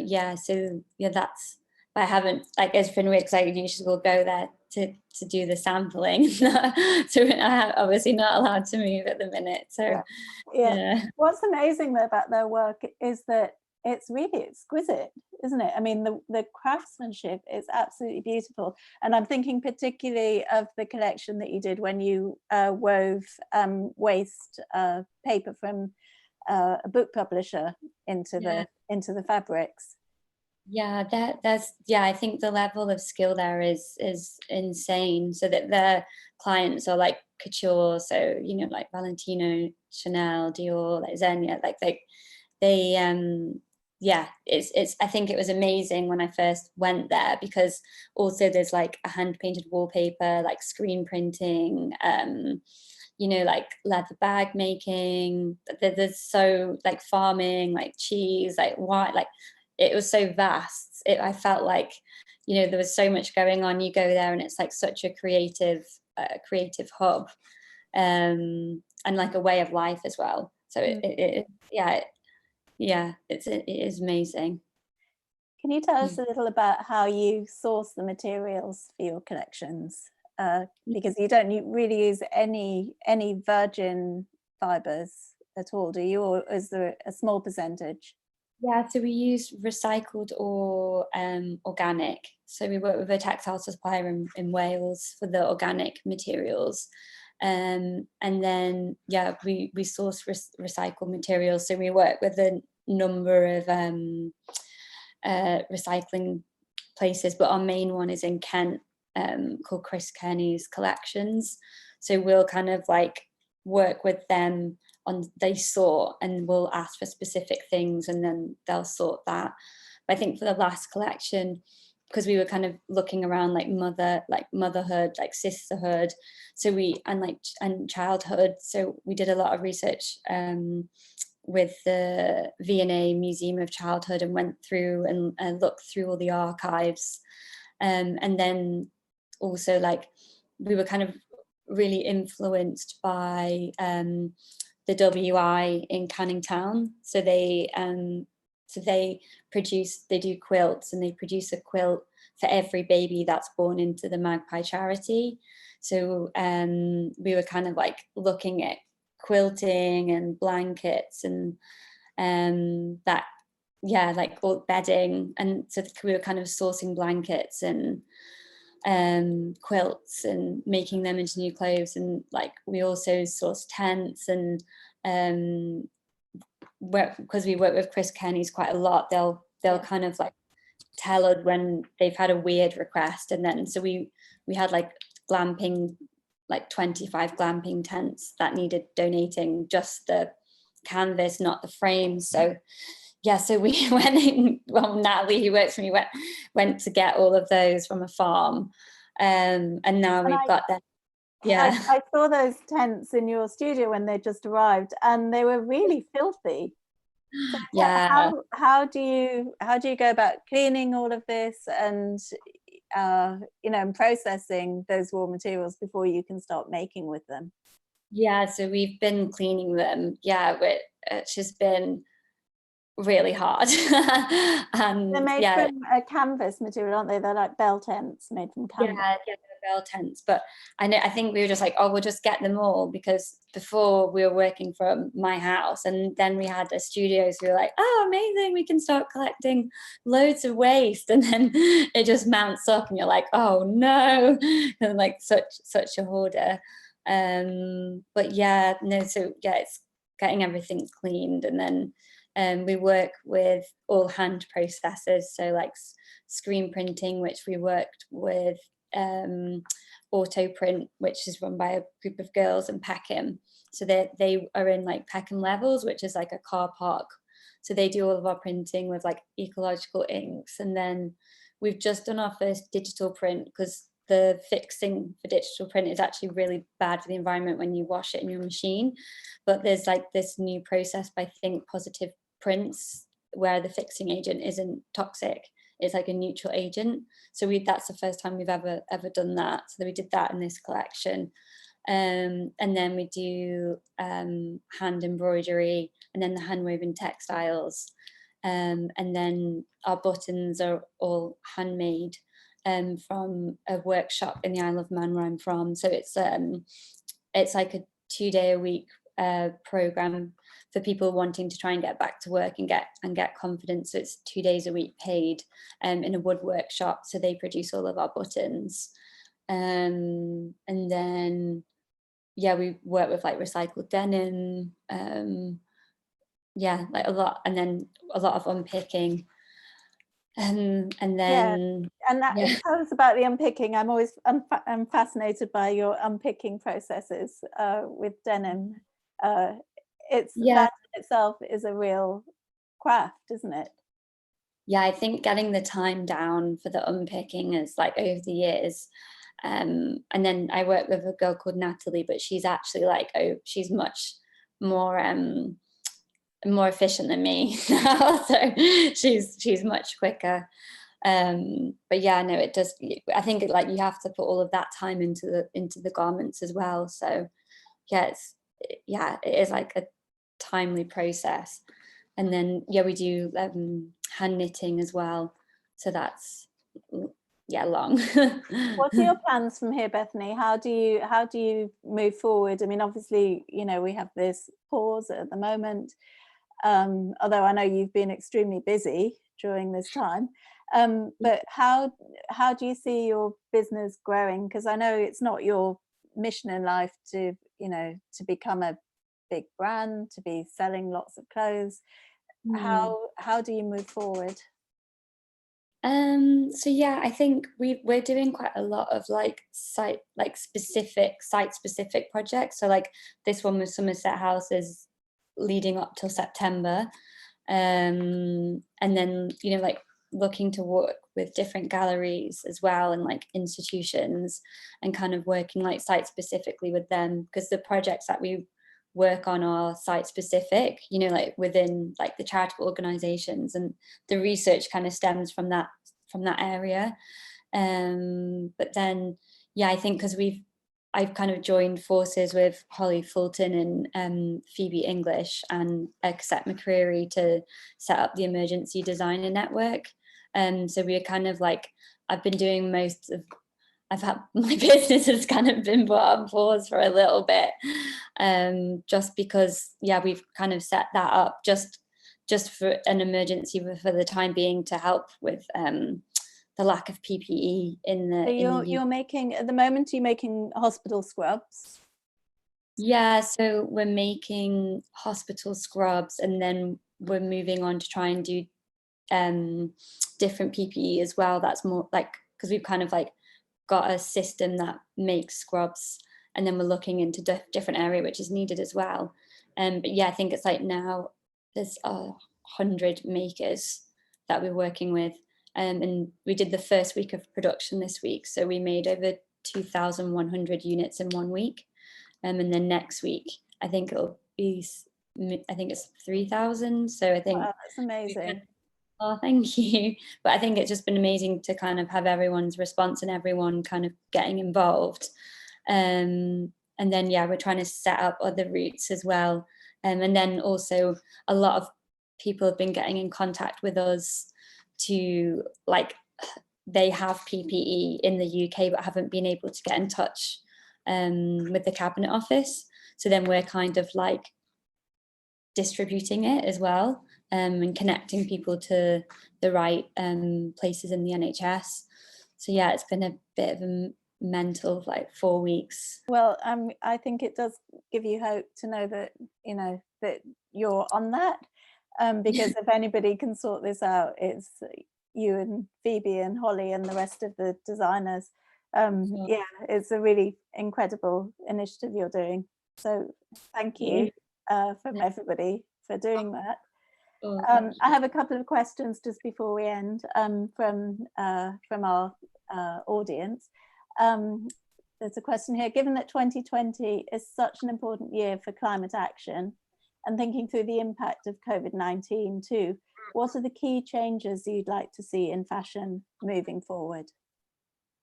I think, like, you know, we've seen in the last couple of weeks this kind of like generosity and kindness from the fashion community, which for me has been like really amazing to see. And I think working on the Emergency Designer Network, like I feel really proud to be working, you know, with the response that we've had of people like offering to help in so many ways.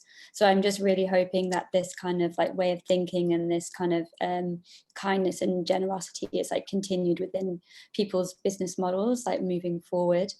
And I do think we've been asking for this kind of moment of pause for a while. And now that we've had it, I really hope that we don't go back to like business as usual. And then also for the UK, I think it's been really interesting to see, like, I think especially through the PPE project we've been doing, you know, just how we do need to have local manufacturing, and we do need to support local manufacturing, and that we can't continually rely from overseas. Yeah, I think that's, for me, like a really important thing is to actually support local as well. You know, there's a lot we can learn from this going forward. There's another question here. What does a future creative career in fashion and textiles look like after COVID-19 for you? I mean, I guess there's a lot of this that you can take, or that we can take. You're already taking it, but you know, the idea of localized production hubs is a really important idea going forward. Yeah, no, definitely. And I think like I didn't even because obviously we do everything local apart from San Patrignano, but I think the last month I've found so many amazing makers and, you know, manufacturers over the last 4 weeks, and that have been so supportive. And yeah, I do really think that it needs to be taken serious as well.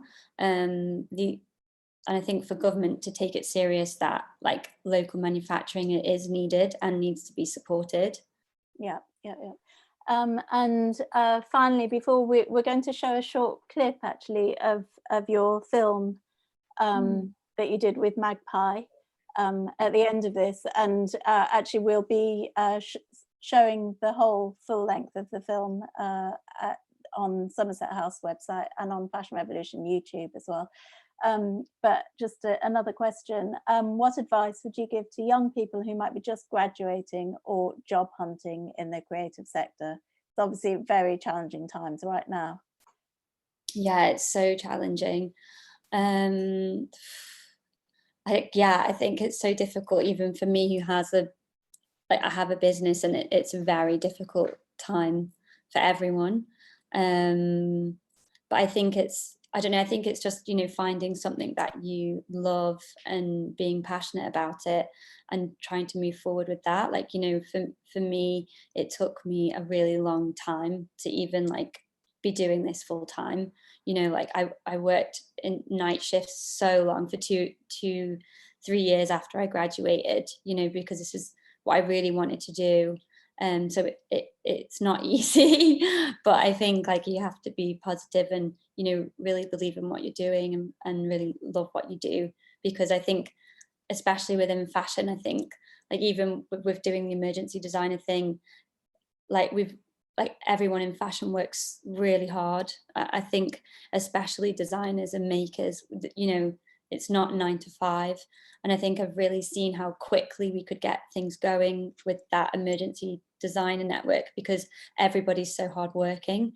You know, so I think there needs to be more credit given to people working within fashion as well. Yeah, and I think actually having a mission as you do, and really designing not just you know, with function in mind, but with a real purpose in mind. I think that is something that you know, young designers will really be able to take away from your business for sure, as something that really keeps you going, I think, as a creative. Yeah, that's amazing. Thank you so much, Bethany. Thank you for joining us today, and really thank you for all the work that you're doing with the Emergency Designer Network. And people can follow you on Instagram, I think, and support the network, because I know you're looking for donations. Yeah, so it's Emergency Designer Network, so on Instagram, and a website, urgencydesignernetwork.org. But if you're a maker and wanting to get involved, you can email through to that, and we can add you to the list of makers. And then, donations, we've worked out the cost of a pair of scrubs is £6 for the material. So the whole thing is a voluntary, like we're all working on it voluntary, but the cost of the material, because it's NHS certified, we have to pay for. So yeah. Okay, great. We'll all be having a look at that straight away after this.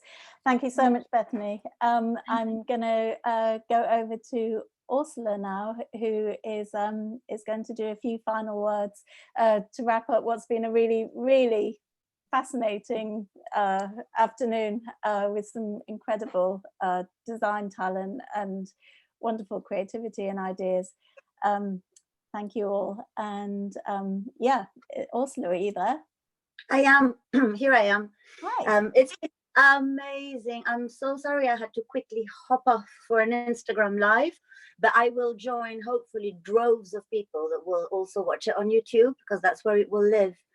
Again, I really want to thank you, Somerset House, for giving us this opportunity, and all of you who took part, Katie, Paolo, the team at Congregation, Bethany, Fashion Open Studio actually continues tomorrow globally, but this is the last of our UK event.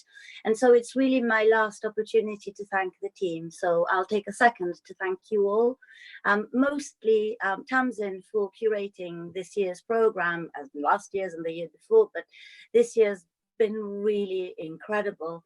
The team who actually made Fashion Open Studio possible, and that's Filippo and Stevie T and Matt, and Emily and Bronwyn and Maria for the design and the branding and the communication element, which is also so important, and Neve for orchestrating all of the international Fashion Open Studios and really engaging with all of the country coordinators and also all of you country coordinators who have taken part. I am humbled by this initiative and moved by what we've all seen.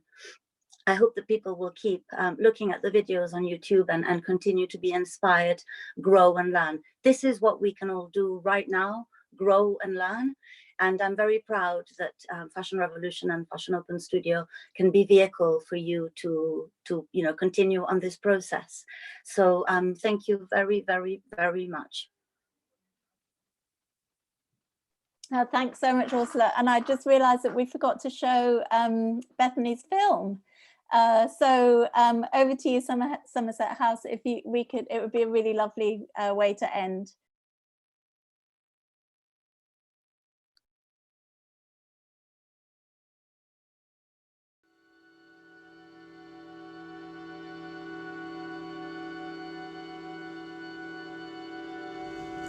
She said, "My name is heavy." She's watched it fidget in mouths that could not carry it, could not balance it on their tongues long enough, so they spat it out, called her by her case number instead, and left the name she came with on the doorstep. She wanted to tell them to handle it with care, that her name carried the legacy of her mother and will one day belong to her daughter too. She said she wished that her daughter knew just how cold it was outside of the womb, so that maybe she'd stay there a little longer.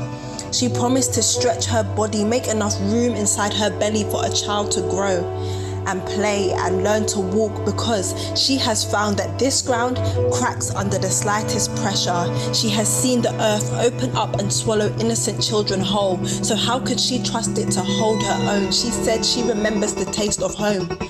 She lets it sit on her lips at night, takes a bite out of her memories when nobody is looking, and for a second she feels full, whole, until guilt gnaws holes into her stomach. Her conscience will not let her enjoy a memory she cannot pass down to her children. She said she watches them sleep and prays that their dreams take them to places she cannot. Not because it is too far. Her feet are used to walking, her eyes are used to the pitch black at the back of lorries. Her skin is used to being bitten by bitter winds. She is not scared of distance. She is scared that when she arrives, she will fall further than when she departed. She said she has nothing to say. Truth is, she has learned that her words are always recorded but never heard. She wonders if they will use all the forms she's filled to fly 1,000 paper planes, so her children can become permanent passengers in the sky. Imagine they built a house made of paper. She's been placed in boxes with thinner walls before, walls that could not keep secrets, that let her whispers escape with the warmth.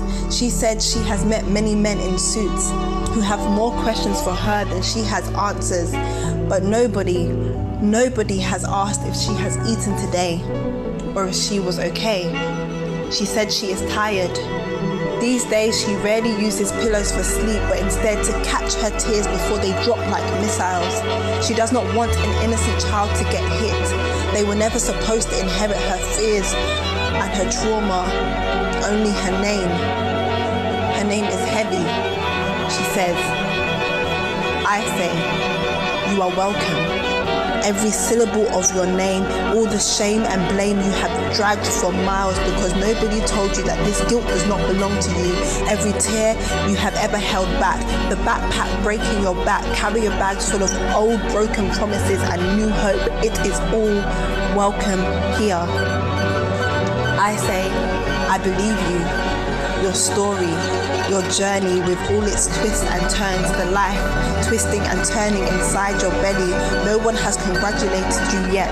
I say congratulations.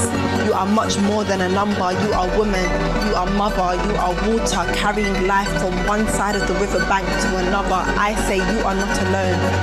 I know you feel lost, but I will walk with you. I will help carry the weight with you, and I will wait with you until you find your way home.